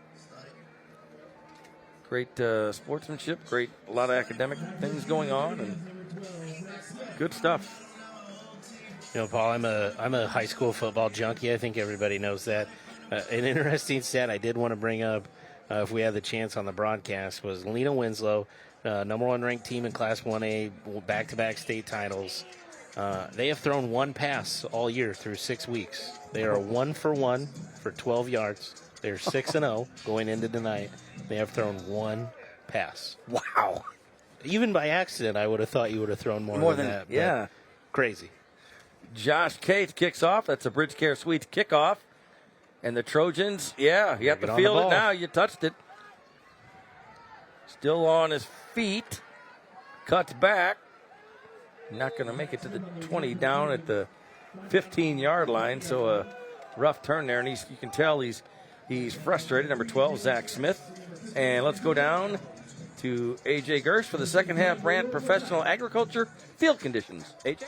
Guys, nothing's changed. It's windy, it's cold, and Maroa-Forsyth is fortunate or unfortunate enough to be running into the wind here to start this second half. They have an uphill battle, both literally and figuratively, with that wind coming right in their face. Back up to you. All right. Thank you, A.J. 1st and 10 from the 15 for the Trojans. Empty backfield. Maurer comes out throwing. Screen pass left side, complete. And a good start there. Ooh. Mitch Williams, the junior. And just like that, boy, the Trojans come out and pick up a Brant Professional Agriculture first down. Yeah, great screen pass, great blocking on the edge right there. And then he makes a defender pay for it for trying to tackle him. But good play call, good way to get off to a good start here for the Trojans. 1st and 10 now from the 30. Maurer, empty backfield again. They come out throwing right side, complete to Zane Giles. Haven't called his name a lot tonight, and now they're getting him involved. Yeah, his first catch here, and that's going to be close to another first down. I think he's going to be about a half yard short. So 2nd and short now. Look at this, the Trojans coming out. No huddle. Maurer throws left now, mixing up Williams. On his feet, gets out to the 45-yard line. Trojan faithful enjoying that, and they're fired up now. Yeah, they've got this screen pass going. That's another Brant Professional Agriculture first down. The screen game is something that's always been important for the Trojan offense, and they're really getting into it now here in the second half. Trying to keep the Bullets off their feet. This time complete to Zane Giles again. Just short of midfield. The Trojans. You know, really all essentially it's a long outside run. And if, you know, Coach Joseph's talked about getting beat up front physically. If you can't run in between the tackles, why not just pitch it outside to your athletically skilled guys and see if they can do something to try to get you back into this football game. Maurer looks like he's really trying to get that play in a hurry. Back to throw again, and complete to Williams at midfield. Breaks a tackle, stopped and thrown back. Could have been more damage for Williamsville. The defense came up big there. It was a stop. Yeah, great open field tackle. Again, just another screen pass out to Mitch Williams. So 3rd and 3 now for the Trojans. Ball on the 48 of Williamsville. Keep an eye on Maurer running the football. And it looks like Maurer will do that. Right side. Gets that first down. And that's all you want. Brant Professional Agriculture first down. Again, Trojans come out firing on all cylinders, Adam. Doesn't have to be pretty, just has to be effective, and that's all that was right there. Ball on the Bullet 44-yard line. They've got the Bullets back on their heels right now. On first down, Maurer has company in the backfield. Harden. Maurer looked like he was going to pitch it. Nope, keeps it. Ball came loose. Williamsville says they have it. Let's see.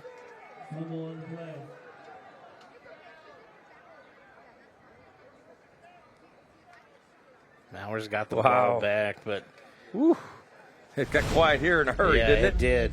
There's the replay. Let's take a look at the replay here. He just, as he tucked it in, just gets popped out right here. Oh, what a hit. Great hit, great way to, and it did come out and right underneath Cade Maurer, and it looked like 69 Munjoy, Andy Munjoy was the one that got back on it. 2nd and 5 now. Maurer keeps it after the fake, spins. Bullets read that, stopped that play, and a flag. You're going to get an incidental face mask here on the Bullets, so they'll get another 5 yards. 5-yard face mask against defense. And that is the call. Tough break for the Bullets. So as Maurer was trying to wiggle out, you'll see it right there.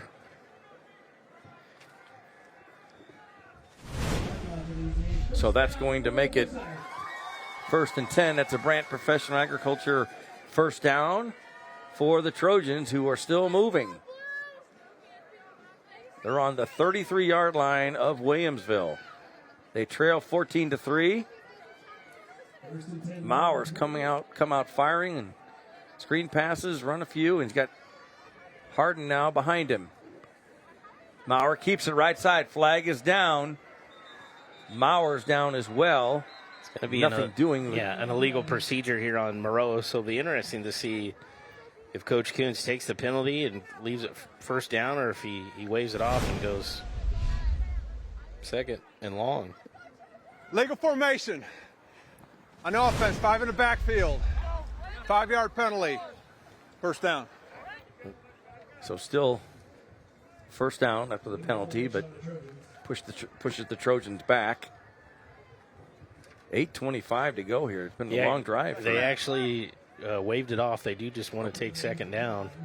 So that's what it'll be then. 2nd and 10. Yeah, 11 or 11 for the. Yeah. Let's see what. I thought it was a bigger loss than that.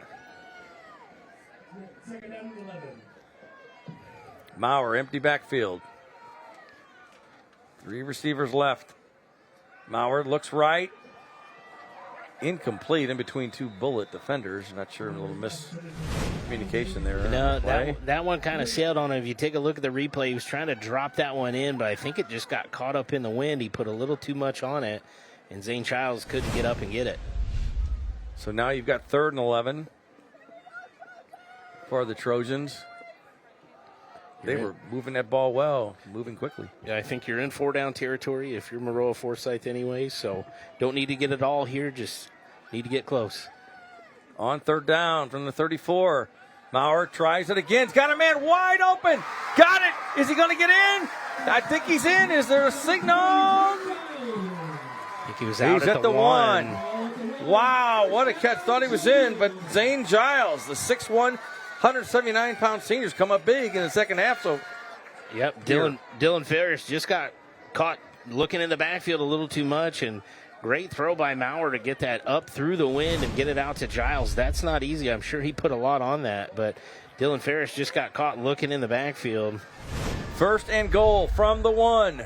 Maurer goes right, and he is in. Touchdown, and that's an Abraham Lincoln Capital Airport touchdown for the Trojans. Cut the lead 14-9. So just like that, boy, the Trojans come out. That was a heck of a drive, and used a lot of time on the clock as well. Yep, took some time off the clock, had a great drive, faced some adversity even on that drive and responded. I'm sure Coach Joseph is excited about how his team has come out here in the second half. 14-9, you're going to go for 2? Yes, you are. Yep, makes it a 3-point game. Maurer throws, got a man. Complete touchdown. Extra conversion is good. And we will take a break. The conversion caught by Mitch Williams. 14-11. Williamsville over Maroa-Forsyth. Don't go away. We'll be back with more Sefview Friday Night Rivals in a minute.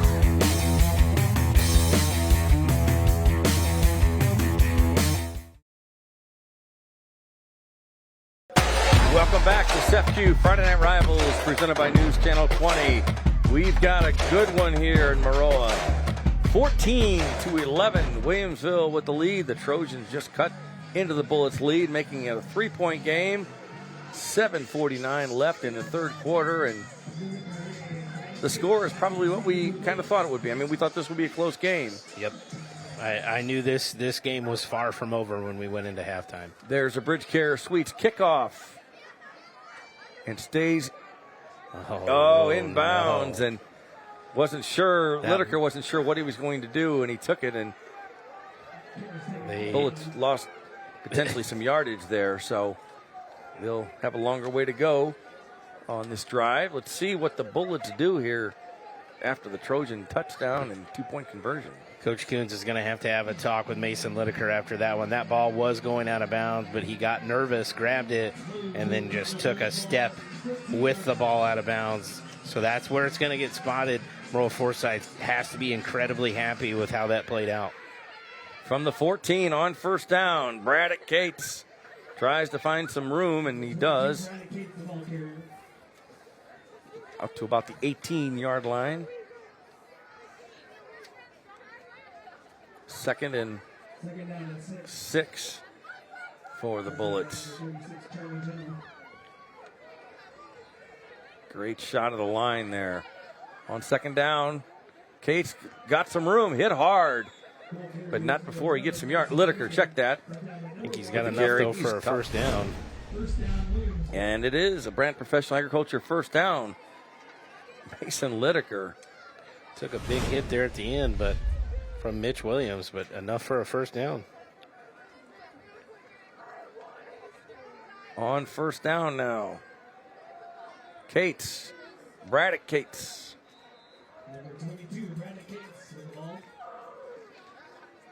Not too much that time. Again, just stand with this power running formation. They've won the physical battle up front. They're keeping the Trojan offense off the field with these long drives that they've had. Let's see if they can sustain it here in the second half. 2nd down and 7. Trojan defense right there. Not much for Lideker that time. No, got about a yard, maybe 2. They really bottled him up right there. A lot of bodies in there where he was trying to run, so. Get a good look at the Trojan sideline.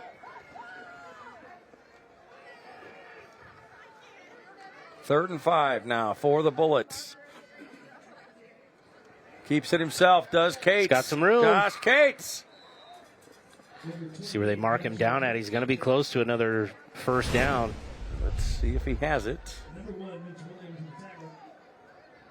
They're going to give it to him. And that's a Brant Professional Agriculture first down. Josh Cates on the keeper. And the Bullets drive stays alive here. Again, Mitch Williams there with a potentially huge run saving tackle there on Josh Cates. On first down, hand off to Lideker. Goes wide left. Maurer and a couple others bring Lideker down about the 38-yard line. Gain of 4. So it'll be 2nd down and 6. Mason Lideker, 5'9", 165. Pound for pound, he's pretty tough. On 2nd down, Cates. In the middle where there are a lot of people. Yeah, there's a lot. Not much there. A mass of bodies there. And I'm sure for everyone tuning in at home, this isn't a bullet formation you've seen a lot in the past, but it's what's working here tonight. And they're not going to go away from it until the Trojans make them go away from it. So 3rd down and 2. 4:47 left in the 3rd. Bullets take their time. There's Braddock Cates. See where that official is running in and marking him. He's got enough again, just barely, for another Brant Professional Agriculture first down. All right. Thank you for saying that. I saved you. You did. Very good. Very good. So again, these slow churning drives. You know, we're used to seeing Williamsville snap that football within 8 to 12 seconds after it's spotted. Not getting that here. They're taking some time off the clock. Trying to wear them down up front. On first down, Josh Cates goes under center.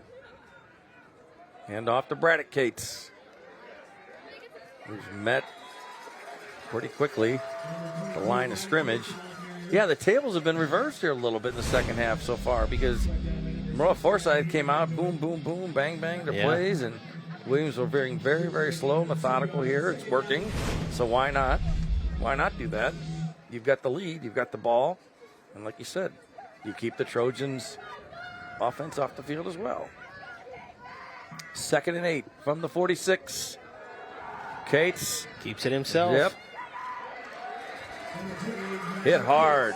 Yeah, great job by number 58, Cooper Mann. Just trailed that play down and was able to stay right in Cates' hip pocket so he couldn't make a cutback to cut up field, and just got back to the line of scrimmage there and did enough to hold him. That'll make it 3rd down and 8 from the 46 now for the Bullets. They lead.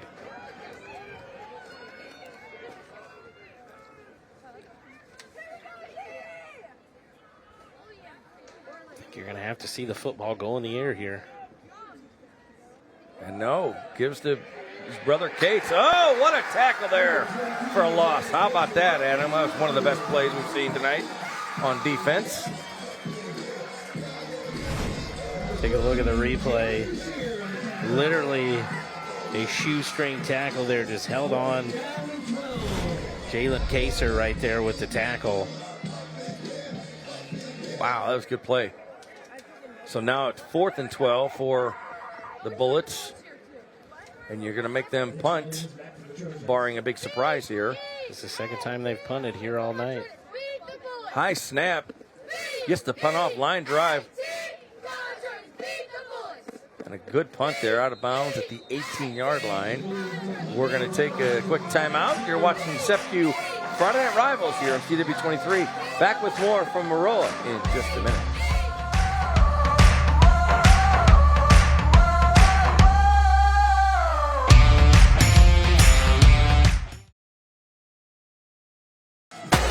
Welcome back to SEPCU Friday Night Rivals, presented by News Channel 20.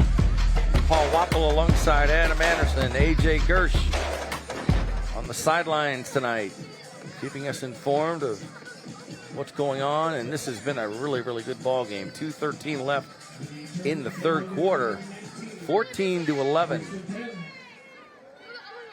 Williamsville leads Maroa-Forsyth, and the Bullets just punted to Maroa-Forsyth, so let's see what Maroa does in this drive. Empty backfield again, first down. Dangerous play there. Mitch Williams had it and couldn't hang on to it. Yeah, I think Mitch Williams just got caught looking upfield before he secured the catch there and just didn't bring it in with his hands and his eyes. So let's see if the Trojans can get another scoring drive going here. 2nd and 10 now. Maurer fires it right side, complete. Out to the 27-yard line. Reception, Zane Giles. Keep calling his name here in the second half. I think that was a point of emphasis coming out of halftime, is they got to get the ball out to Giles on the outside. They're playing soft coverage on him, so they're doing enough there to get him open. And Maurer, who is a great baseball player, is going to go to Lakeland on a baseball scholarship, so he's throwing that out there like he's trying to get that ball to first base. 3rd and 2. Everybody thought the Bullets jumped, but nope.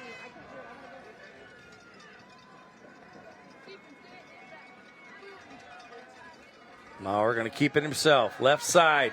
Look at him cut through. Spins. On his feet. First down. Better get him. He might go. He's got 40, 30, 20. Might get caught. Maybe not. Out of bounds. Inside the 10. Caden Maurer. Look out. That's a Brant Professor Agriculture first down if I've ever seen one. Yep. Just a simple, sweet play outside. They overloaded one side. He made one spin move, and he was gone when he came back to this side of the field. Good job by the Bullets to track him down. That was almost 6 points for the Trojans. Nathan Tonelato with the touchdown-saving tackle there. But the ball is on the 10. The Trojans are moving. 1st and 10 here in the third from the 10. Maurer now. Harden comes in the backfield. Gives to Harden left side, looking for room. Goes wide to the 5. And he's into the end zone. But there's a flag. You're going to get a hold there on the outside by number 20. Zane Giles. Let's see if he had a hold of the jersey right there.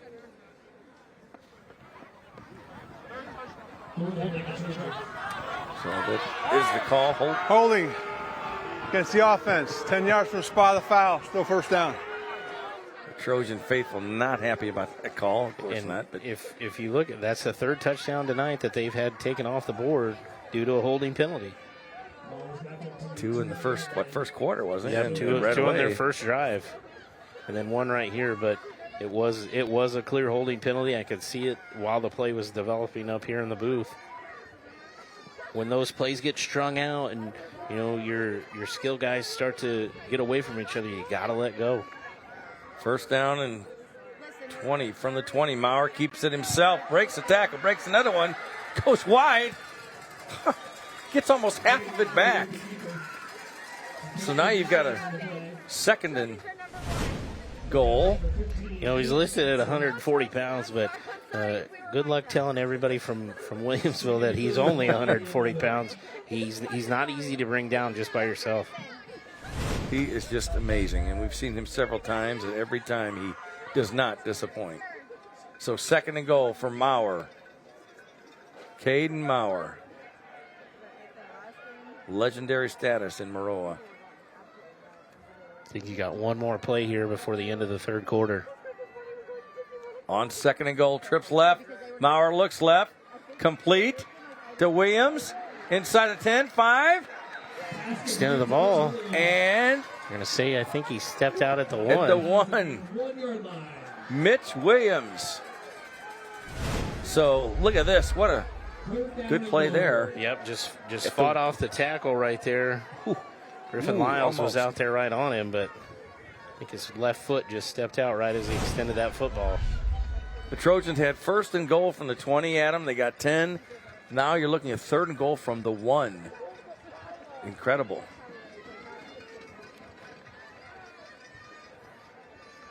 Look at that. Look at that great camera work. Oh, just not short. quite. Yeah. Maurer keeps it himself, and he marches in the end zone. Touchdown. That's an Abraham Lincoln Capital Airport touchdown. And the Trojans in front now after that touchdown.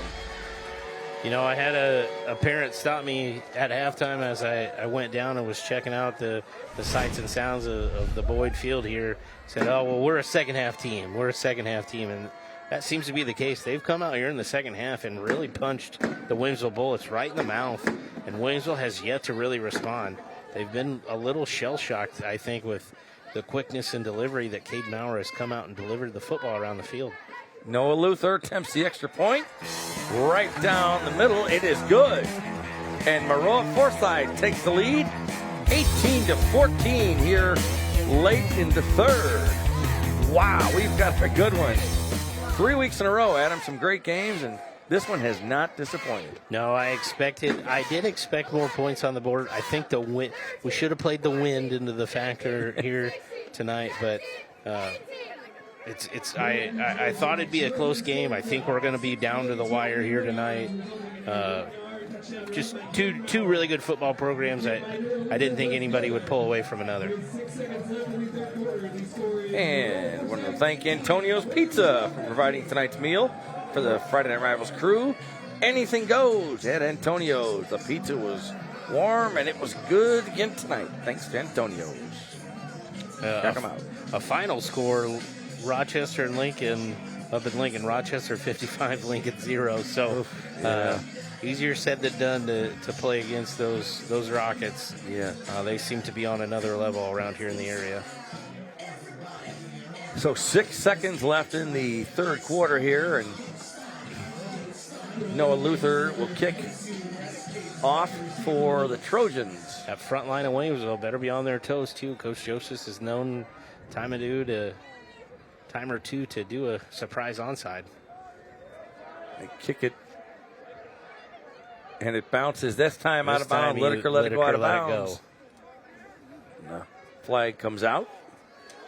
So the procedure. Get ball behind. All right.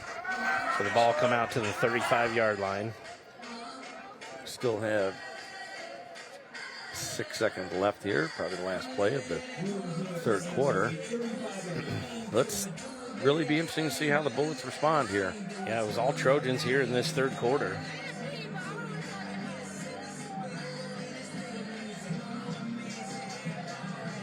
You said ball on the 35. Still got a whole quarter to go.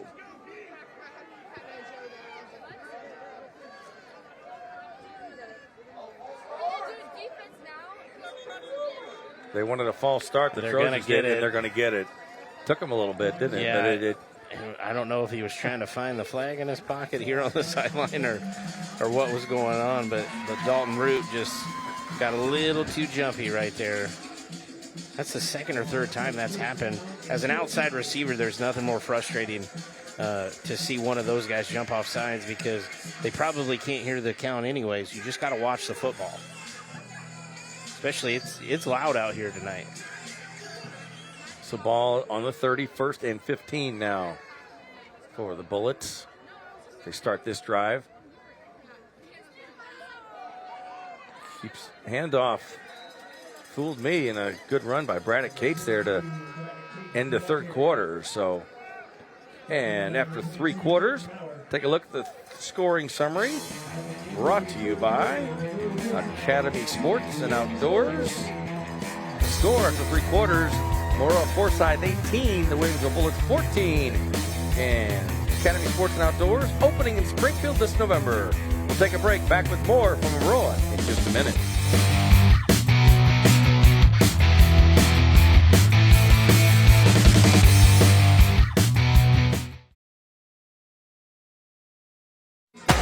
Welcome back to SEPQ Friday Night Rivals, presented by News Channel 20. Ready to start the 4th quarter here in Maroa. 18-14, the Maroa-Forsyth Trojans lead the Williamsville Bullets. 2nd and 8. Ball on the 37 now for Williamsville. Josh Cates, the senior quarterback. High snap, gets it down, gives it to his brother Braddock Cates, who goes wide left. Maroa-Forsyth says no. And you talk about momentum. It is clearly on the Trojan side right now. Yeah, they have come out fired up. I think Coach Joseph's challenged them in at halftime to really respond. They got out physical in that first half, and he wasn't shy about it when talking to A.J. Gersh before the second half started. But they've been a different football team after that halftime. They came out fired up, and they have not stopped since, the Maroa-Forsyth Trojans. So 3rd and 10 now for Williamsville.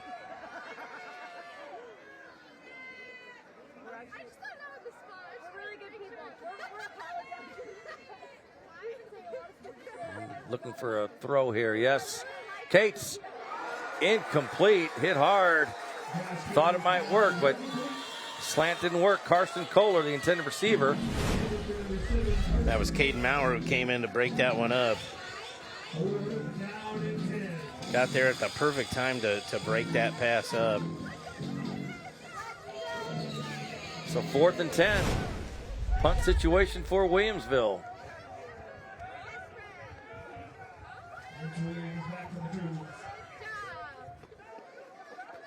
Cates in punt formation. They're telling Coach Joseph is yelling out to Mitch Williams, just get away from it. Oh! Block! That's a live ball. How about that? Trojans recover there, and let's go down to A.J. Gersh. A.J. Well, it has certainly been quite the Sangamo Conference matchup. Really, these are the top two teams in the Sangamo Conference since Maroa-Forsyth joined in 2016. In talking with Coach Joseph earlier in the week, he said Williamsville actually has more Sangamo Conference championships than we do. So they were really looking to get that number back here. And, yeah, there's a good friendship between Coach Joseph and Coach Coons. But they throw it all away here as we enter this 4th quarter on a big, big night. And really, Maroa-Forsyth has all the momentum right now. They're looking to carry that towards the end of the game here and have a similar outcome to last year's Friday Night Rivals game. It was close, 24-20. Maroa-Forsyth edged out Williamsville. Back up to you guys. Thanks, A.J. And on first down, incomplete pass. Go back to that previous play, Adam. Canton Wilson, number 5, with the recovery for the Trojans. On 2nd down, Maurer gives it back quickly to Harden, and not much there. Yeah, not much for Harden there. Down. Hope he's okay. Here's the replay of that punt from block punt earlier. You see Wilson just jumps all over it. Didn't try to do anything with it. So excellent field position. Looks like might have a. It might just be a cramp. Hopefully Yeah, he's rubbing his calf, so might just be a cramp here. Here's the replay. Yeah, I think he just cramped up, which is odd to say as cold as it is outside, but it happens. It definitely happens, and he's up walking, so that's good to see. But I definitely think the difference in this game has been Maroa's ability to throw the football here in the second half. And no doubt about it. And to let you know about the National Desk. Impartial, fact-based journalism with breaking news from the live desk. Choose America's News Now. The National Desk, weekday mornings at 7 on CW23. Maurer, back the throw, got a man. Oh, broken up. The last second, nice play there by the Bullets defense. Number 3, Dylan Ferris. Adam, that would have been a big gainer. Yeah, Dylan Ferris got his hands up there. Perfectly timed that one because Mitch Williams was behind him, but he played that football perfectly. I think you're going to see 4th and 11. The Trojans go. I don't know what they're going to. He's dropping back a little bit deeper. See if they can. See if he does punt this and they play the field position game. Yeah, he's stepping back for punt formation. And they're going to play that. Oh, nice punt. Goes in the end zone for the touchback. We're going to take a break. Stay with us. You're watching SEPQ Friday Night Rivals. Back with more from Maroa in just a minute.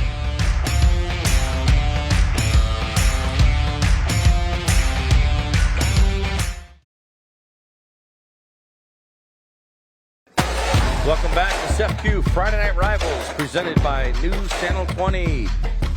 10:33 left in the fourth quarter. You get a look at the Maroa-Forsyth cheerleaders, Pom Squad here, and both teams wearing pink tonight.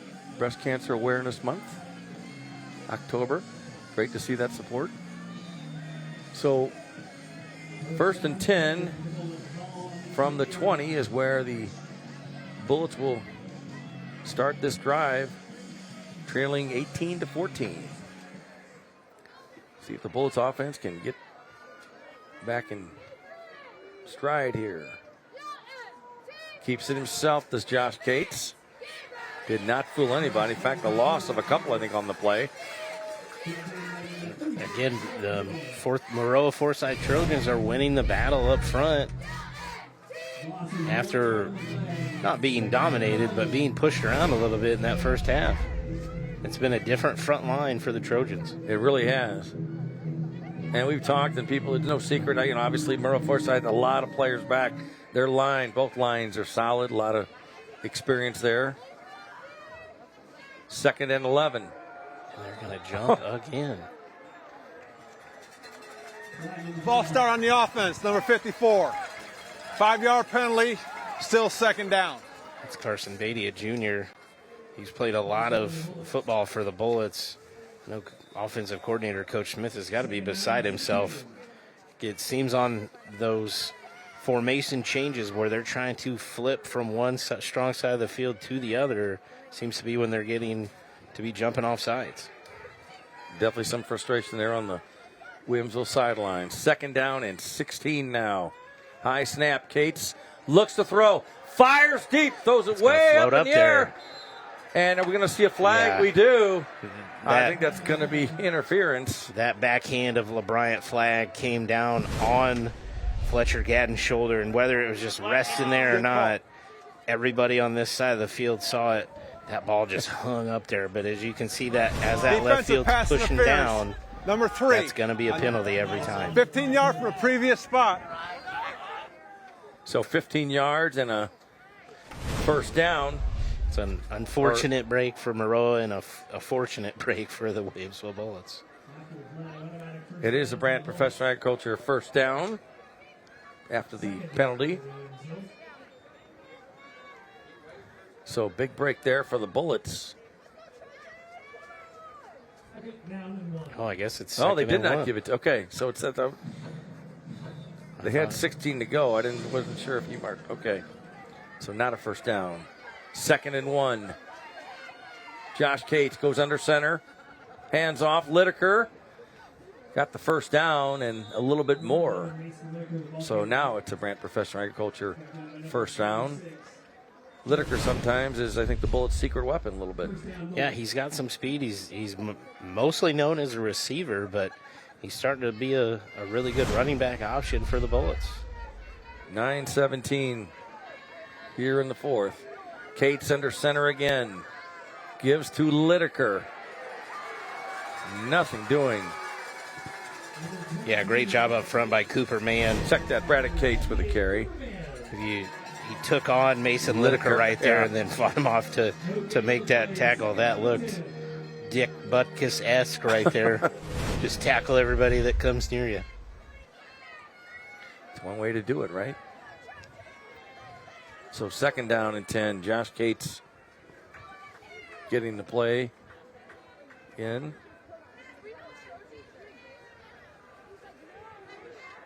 Ball on the 35.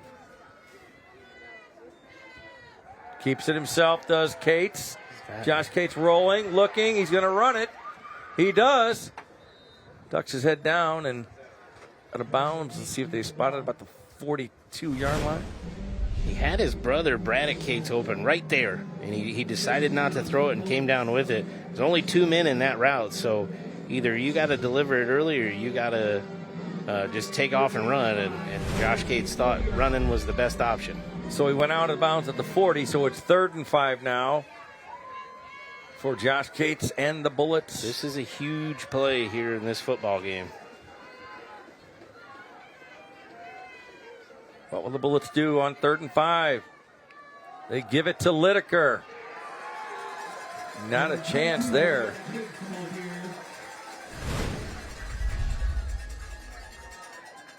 See, Cates to Cates. Yeah, he was met with a lot of black jerseys just standing up there waiting for him up front. 4th and 4. Bullets going to go for it with 7:55 left. Huge play in this one. They're going to try to draw him off, I think. Maybe not. 11 seconds on the play clock. Plenty of time there. Cates maybe changing the play. 4th and 4. They're going for it. There's Cates back to throw. Got a man got open. Got a man complete. First down. How about that? And big Braylon Singer with the Brand Professional Agriculture first down. Clutch play there. Yeah, Singer, the tight end position, is something Williamsville hasn't ever had a ton of, but he's a big target at 6'2", 220. You just flipped it out to him. Great job by Williamsville to get that first down. Gutsy call on first down. Jumping over midfield is Braddock Cates, the junior. And the Bullets have a little bit of momentum here now. Yeah, they're fired up after that one, and a great job by the Bullets to respond. That was a huge fourth down play right there, and how the rest of this game plays out. No doubt about it. I don't think that may not be the only one we see here with 7 minutes left in the fourth quarter. 18-14, Maroa-Forsyth leads. Cates wide left to the 42-yard line. It's going to be pretty late close. Flag. And another late flag. A very late flag. Wow, late hold. That was a very late flag. Here's the official call. Holding on the offense, number 11. 10 yards to the spot. Second down. We're going to call it on Mason Lideker. Wow. So that'll push him back, the Bullets back 10 yards. So now you're on the 45-yard line, your own 45. That changes things quite a bit. This is a big drive for the Bullets here. 6:43 left. Second down and 14 now. Give to Braddock Cates left side. Brother's trying to block for him. He's got some room. Again, Down picks to the up 47-yard line. 6-7 yards, but Maroa. So now 3rd and 6, maybe 7. 3rd down and 7.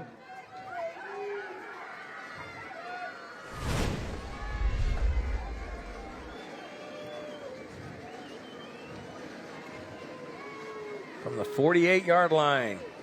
Cates keeps it himself, does Josh Cates. Got some room. Again, I think he's going to be about 2-3 yards short where they bottled him up. So, again, another huge fourth down play here. Obviously, you're going to go for it. Take a look at the replay. Great tackle there by Mitch Williams. He's had a big night tonight defensively. 4th and 4. The Trojan faithful on their feet. They're cheering on their team, their defense. They want to stop here. The Bullets want to keep this drive alive. 4th and 4. Cates, I think he's trying to draw him off. Going to see if they're going to make a change. I think you're getting a 6 timeout by seconds the on Bullets. the play clock, yes. There's a timeout, Williamsville, and we're going to take a timeout. Back with more from Maroa in just a minute. You're watching SFQ Friday Night Rivals. Stay here.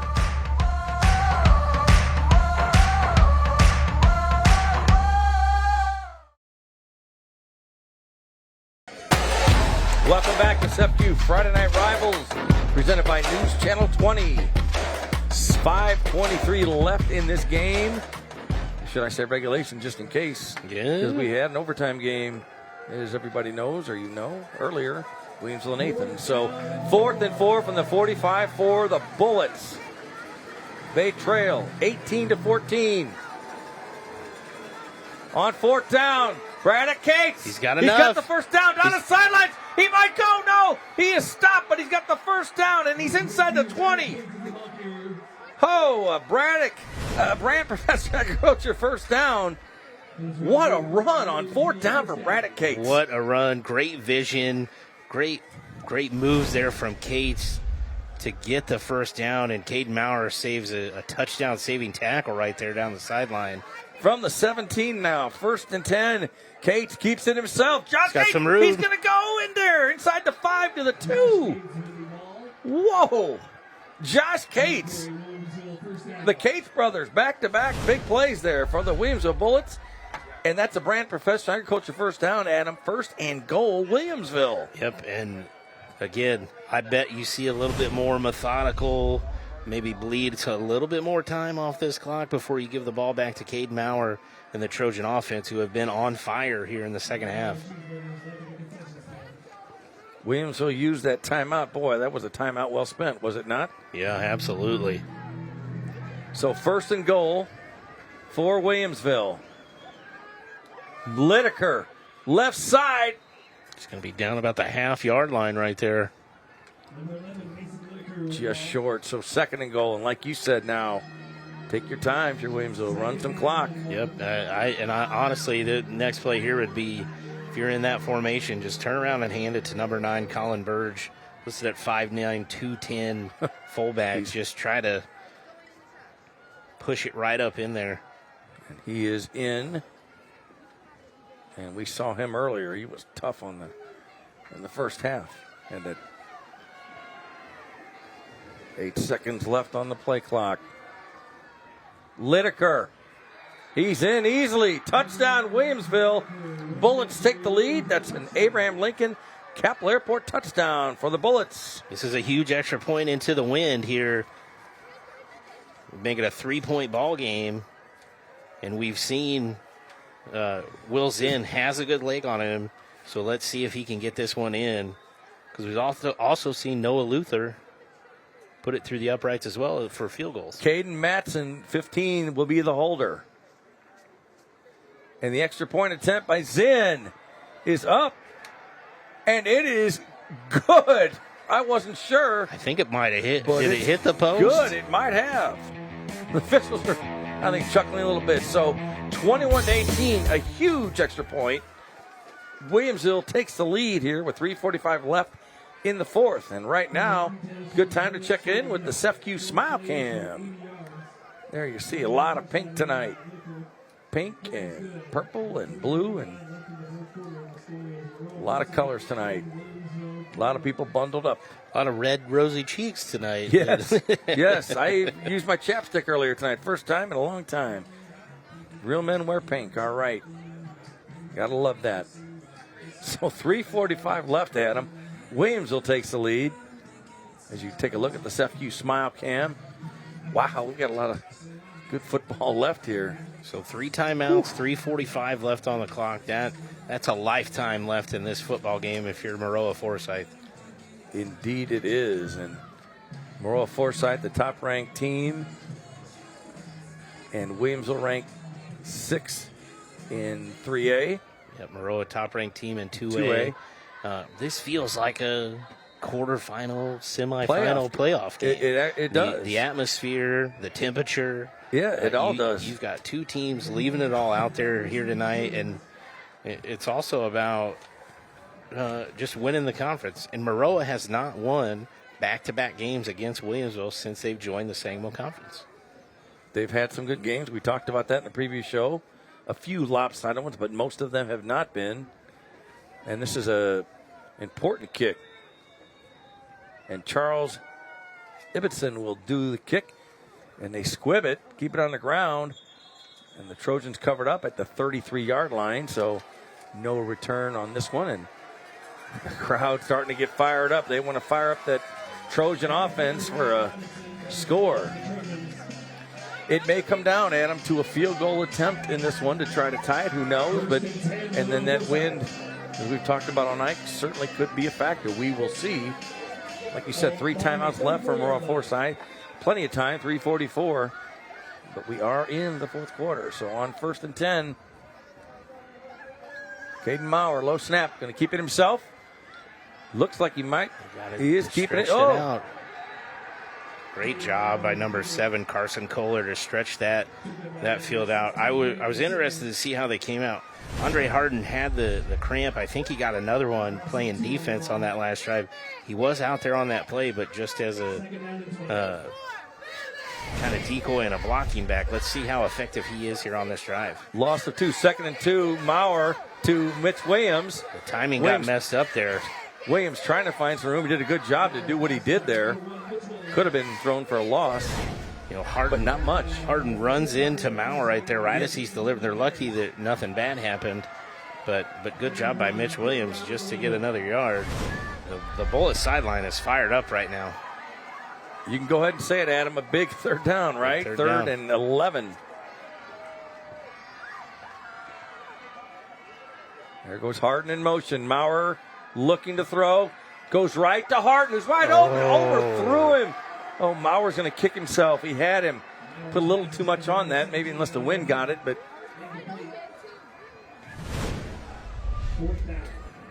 Yeah, just got a little too excited on that one, and he had Andre Harden open on that sideline. I think you're going to see the Trojans probably run this clock down and talk about it. So 4th and 11.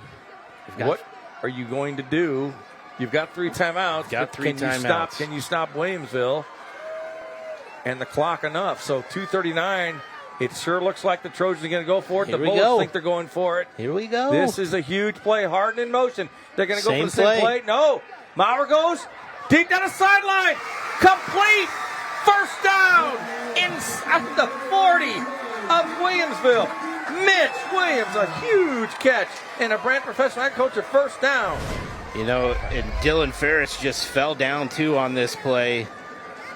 That ball floated up there. A great catch there by Mitch Williams as Ferris fell down trying to track down Williams. 1st and 10 on the 36. Maurer fires it right side. Complete. Down the sidelines, and another first down. Wow, Zane Giles.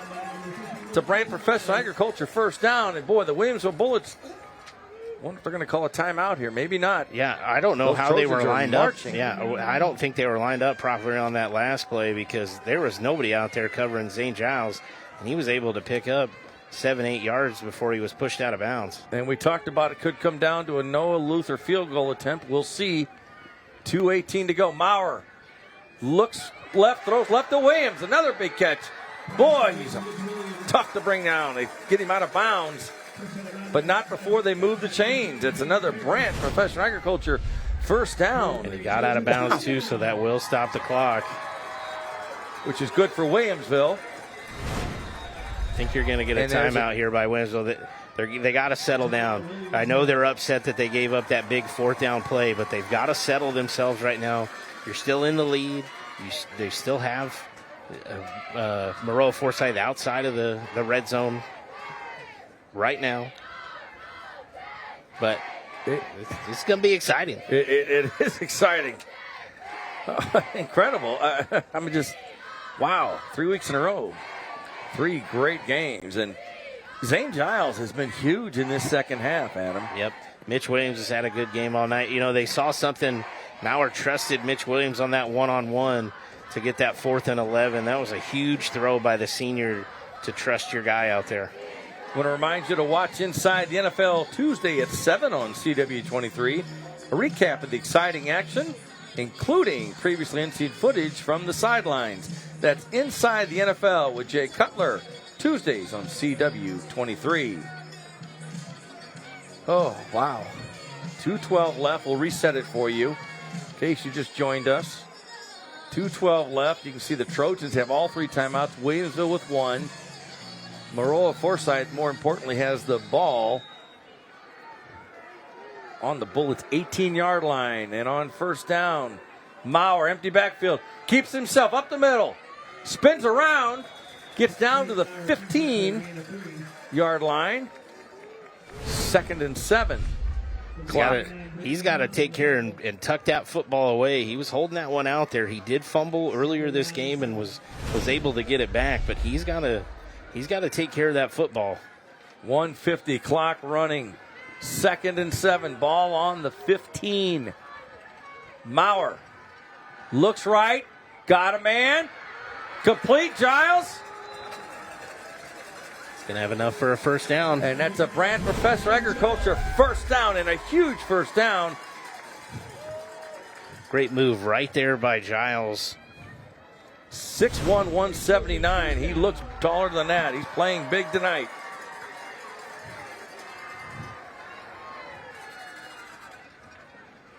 Harden in motion. Maurer keeps it himself. Oh. Grabbed by the jersey and stopped. Yeah, they were yelling face mask. See that? I don't had him by the think jersey, not by the face. But again, Cade Maurer's got to put that football away. Take a look at the replay. Got him right there on the shoulder pad of the jersey, but he had that ball kind of hanging out there. So 2nd and goal from the 6. 58 seconds. Clock is running. Bullets have one timeout. Maurer, empty backfield. Fires it left to Williams. He's trying to get in. He's down at the 1. Wow, close. Close. 3rd and goal. See if Maroa-Forsyth calls a timeout. We got a false start penalty. Whoa, didn't see that. Came from the far side of the field. Oh, my. I didn't see it either. Oh. We got a false start. Came from the far side of the field. Hold on. Formation. Against offense. We play 2nd down. Okay. So you'll replay second down. 2nd and goal. So that'll move the ball back to the 11-yard line after the penalty. So, wow, 37 seconds left. Let's see if the Trojans call timeout. I wonder if they want to talk about this. They're asking about the penalty, but it won't change anything, of course. But and they also lost some time off the clock, yeah. They are going to put the they're going to time put 5 back seconds on. back. Okay. They said 42 now. So they'll put 42 seconds on the clock, which certainly could be huge for either team at this point. So 2nd and goal again. But this time, a little longer, farther out.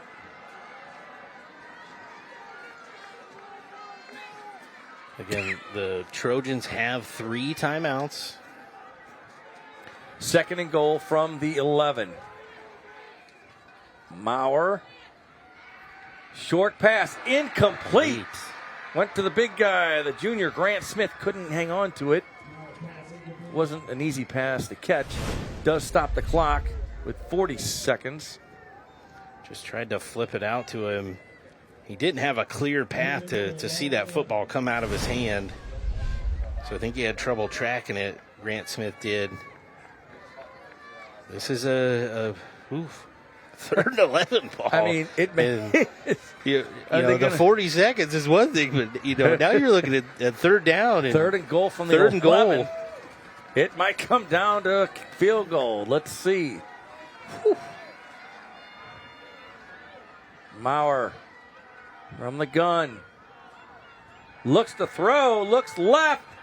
Has time going in the end zone. Got a man open. And he caught it!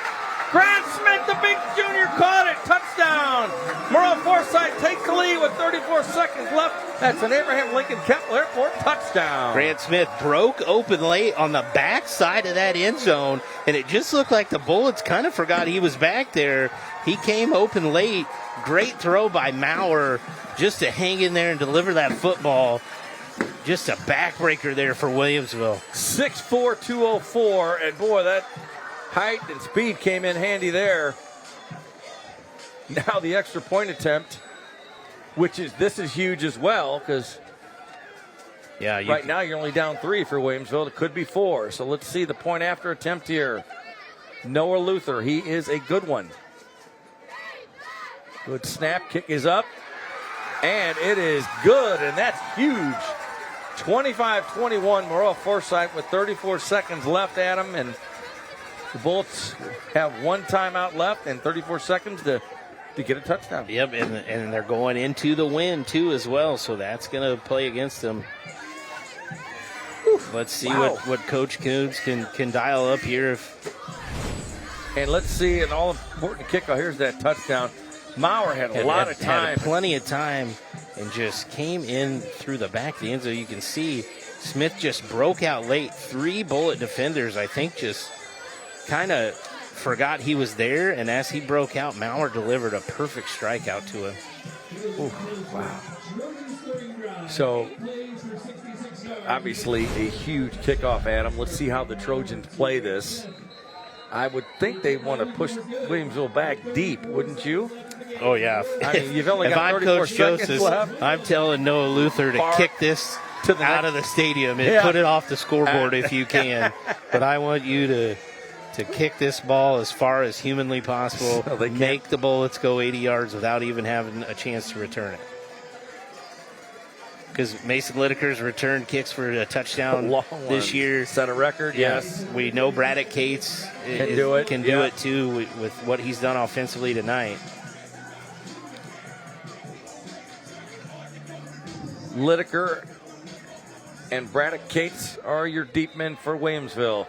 Noah Luther with an important kickoff here. And he booms it, and that's a Bridge Care Suites kickoff. And in and out of the end zone. Bullets have to go 80 yards. Hey, things can happen. You never know. You never know. Like I said, the Bears won. And remember last year, heck of a finish is the Maroa-Forsyth Williamsville game in Williamsville and the Williamsville Athens game early this year. So there's time left for a lot of things to happen, right? Oh, yeah, there's a lot of time left. Williamsville's got to take care of the football, though. It's been a turnover-free game here tonight. Just ugly with penalties, but turnover-free here tonight. From the 20, Josh Cates. And a timeout. Maroa-Forsyth, they want to talk about it. Want to see how the Bullets came out. You know, if I'm Coach Joseph, I'm just telling you, hey, just keep it in front of you. Just don't let anybody behind you. If they want to catch it in front of you, that's fine. Just come up, make a tackle, but do not let anybody get behind you right here. Wow, 34 seconds. Incredible. This is what we love, high school football at its finest. I don't know that we've done a game with no turnovers. I mean, not done, but we're close. But yeah, we're close. Incredible. I'll knock on wood there for you. Yeah, sure. So 80 yards. The Bullets need to move and go in a hurry. Obviously, you have to go to the air, but so it gives me a chance to tell you that Friday Night Rivals is available streaming live on newschannel20.com and on News Channel 20's Facebook page. You can also find a link to complete game videos from the season on newschannel20.com. All right, Adam, are you ready? This is fun. I think it's I'm exciting. ready. Yeah. From the 20, Josh Cates at quarterback. Braddock Cates behind him. Low snap, fumbled. That's not the way you want to start here. And the clock will run. You going to burn your timeout or get to the line? No, they're going to get back to the line. Oh, boy. They're going to spike it. No, I think they just got to get back and get set. The problem is you had guys 16, 15, 20, 30 yards you better get a downfield play already. Off. Cates looking for somebody deep. He's going to heave it. He does. Up in the air. Good defense. Broken up. A number 11 for Maroa-Forsyth, Braxton Mitchell. And at this point, if you're a Bullet receiver, you got to know after you get about 15 yards downfield, you almost have to stop, pivot, and come back to the quarterback because the wind's going to knock that ball down. Adam, this could be the last play. 5 seconds. Should I remind you the last time this happened, we were in Williamsville, the last play of the game, potentially the last play of the game here. It did go for a touchdown. Now, it was, 20 yards? Yeah, about 25 yards, so they've got to go a little bit further. Are we going to see the hook and ladder? Are we going to see something else here? Wow. Well, we used to call it the magic bullet. Throw it up, into a pile of people. Hopefully one of your guys comes down with it, and then just start throwing it until you don't get tackled. Wow, what a game. What a game. What a game. Maroa-Forsyth, great host here. Gracious host once again. Oh, this is fun. This is exciting. So now you've got, well, not 80 yards. You got 85 yards to go. What's another 5 yards at this point, right? So I'm surprised Williamsville didn't burn a timeout after that botched snap, because you had your receivers that were downfield 20, 25 yards, and then you have to wait for them to get all the way back to get set. So whatever your play is for an 85-yard touchdown, this is what the Bullets hopefully have drawn up. With 5 seconds left, Cates. The short pass to his brother, Braddock Cates, who catches it on his feet. And the ball is loose, but it ain't going to matter. Nope. Time runs out, and that's it.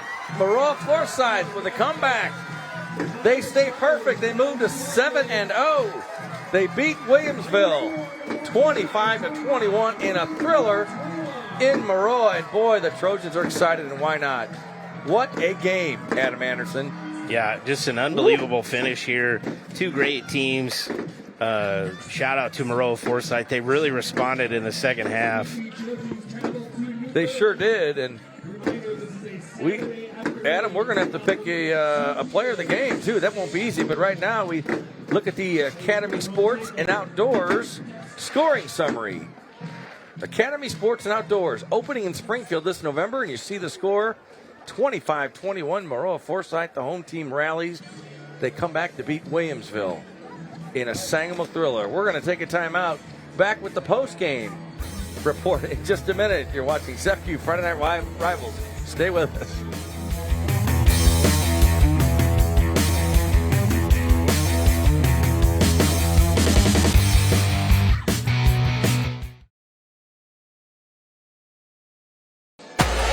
Welcome back to SEFCU Friday Night Rivals, presented by News Channel 20.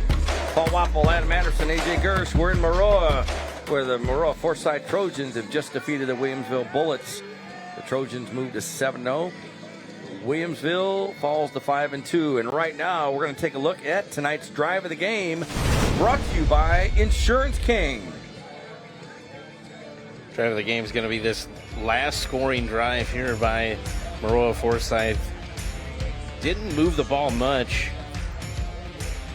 And again, a big 4th and 11 play right here. And Mitch Williams comes up huge on the sideline, makes a big first down catch. And then it was a healthy dose of Zane Giles down the sideline as he was left uncovered a few times. Maurer and Williams, and they really mixed it up on that last drive, kept the Bullets on their heels. But, oh, man, Maurer, what a player. We just having a senior quarterback like Caden Maurer to be composed as time was running down, getting some sticky situations. Here he is with plenty of time to deliver that final score out to Smith, and that was their ball game. Wow, what a finish, what a finish. So that is tonight's drive of the game, brought to you by Insurance King. And we're going to have the presentation of the SEFCU Friday Night Rivals Champions Trophy momentarily, and we'll also have the player of the game. And here you see the point after attempt, and there's a live shot of the field here. What a beautiful night for high school football. And right now, Adam, we're going to tell you who tonight's player of the game is. Brought to you by Golden Rule Cleaning, and it is none other than number 22 from Maroa-Forsyth, Caden Maurer. If you were watching tonight's game, I don't think you'd be surprised by that. He had a huge second half. He really came out firing on all cylinders. He answered Coach Joseph's call to be more physical and get involved back in this game. He threw the ball a lot better. Really took this one in as we came out of halftime, and it was all Trojans in this second half. It really was. Congratulations to Caden Maurer. He is tonight's player of the game, brought to you by Golden Rule Cleaning. Wow, what a special player. What a special player. Plays pretty darn good on defense, too, doesn't he? Yes, he does. He's a great three-sport athlete, and Coach Yostis talks about how special he is, and he just gets it done. He is a leader. Pound for pound, I don't think there's a better player. He's just incredible. Yep, and they're going to need a leader like that if they're going to make a deep run in the playoffs this November, which is what they expect here in Maroa-Forsyth. They do, and we heard Coach Yostis talk about it. Hey, the goal earlier in the week, the goals are the same. We want to win the conference, we want to make the playoffs, and we want to get to the state championship game. Yeah, that hasn't changed in the 20-some years that Coach Yostis has been the head coach. He's really turned this program into a small school power. He's been to the state championship game a bunch of times. He's won a few as well.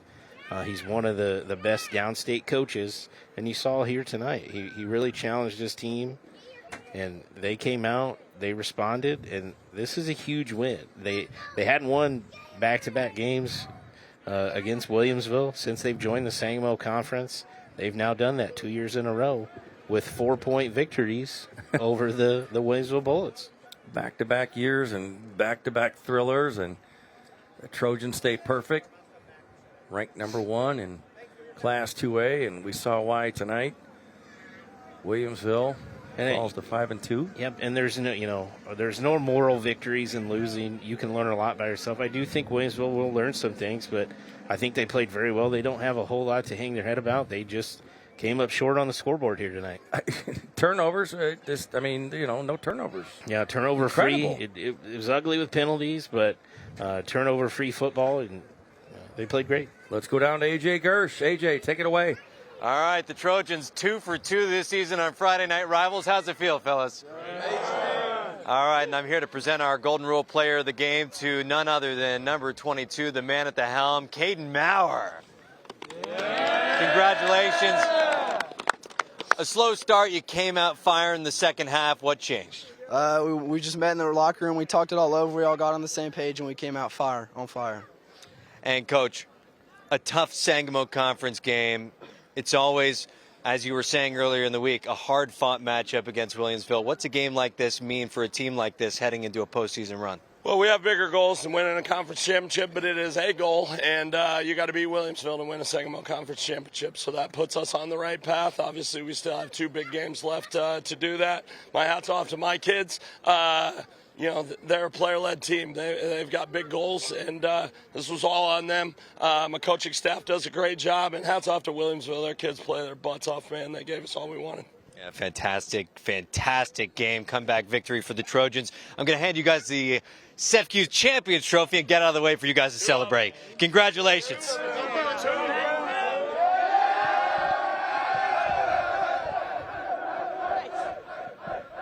And congratulations to Maroa-Forsyth. They take the SEFCU Friday Night Rivals Champions Trophy. Next week, SEFCU Friday Night Rivals, presented by News Channel 20, takes you to Taylorville. That's where we'll be for Week 8 as the Tornadoes host the Charleston Trojans. That's next Friday night at 7 right here on CW23. Friday the 13th is what that will be, Adam, next week. My wedding anniversary. Oh, it'll be a good day and a good night then.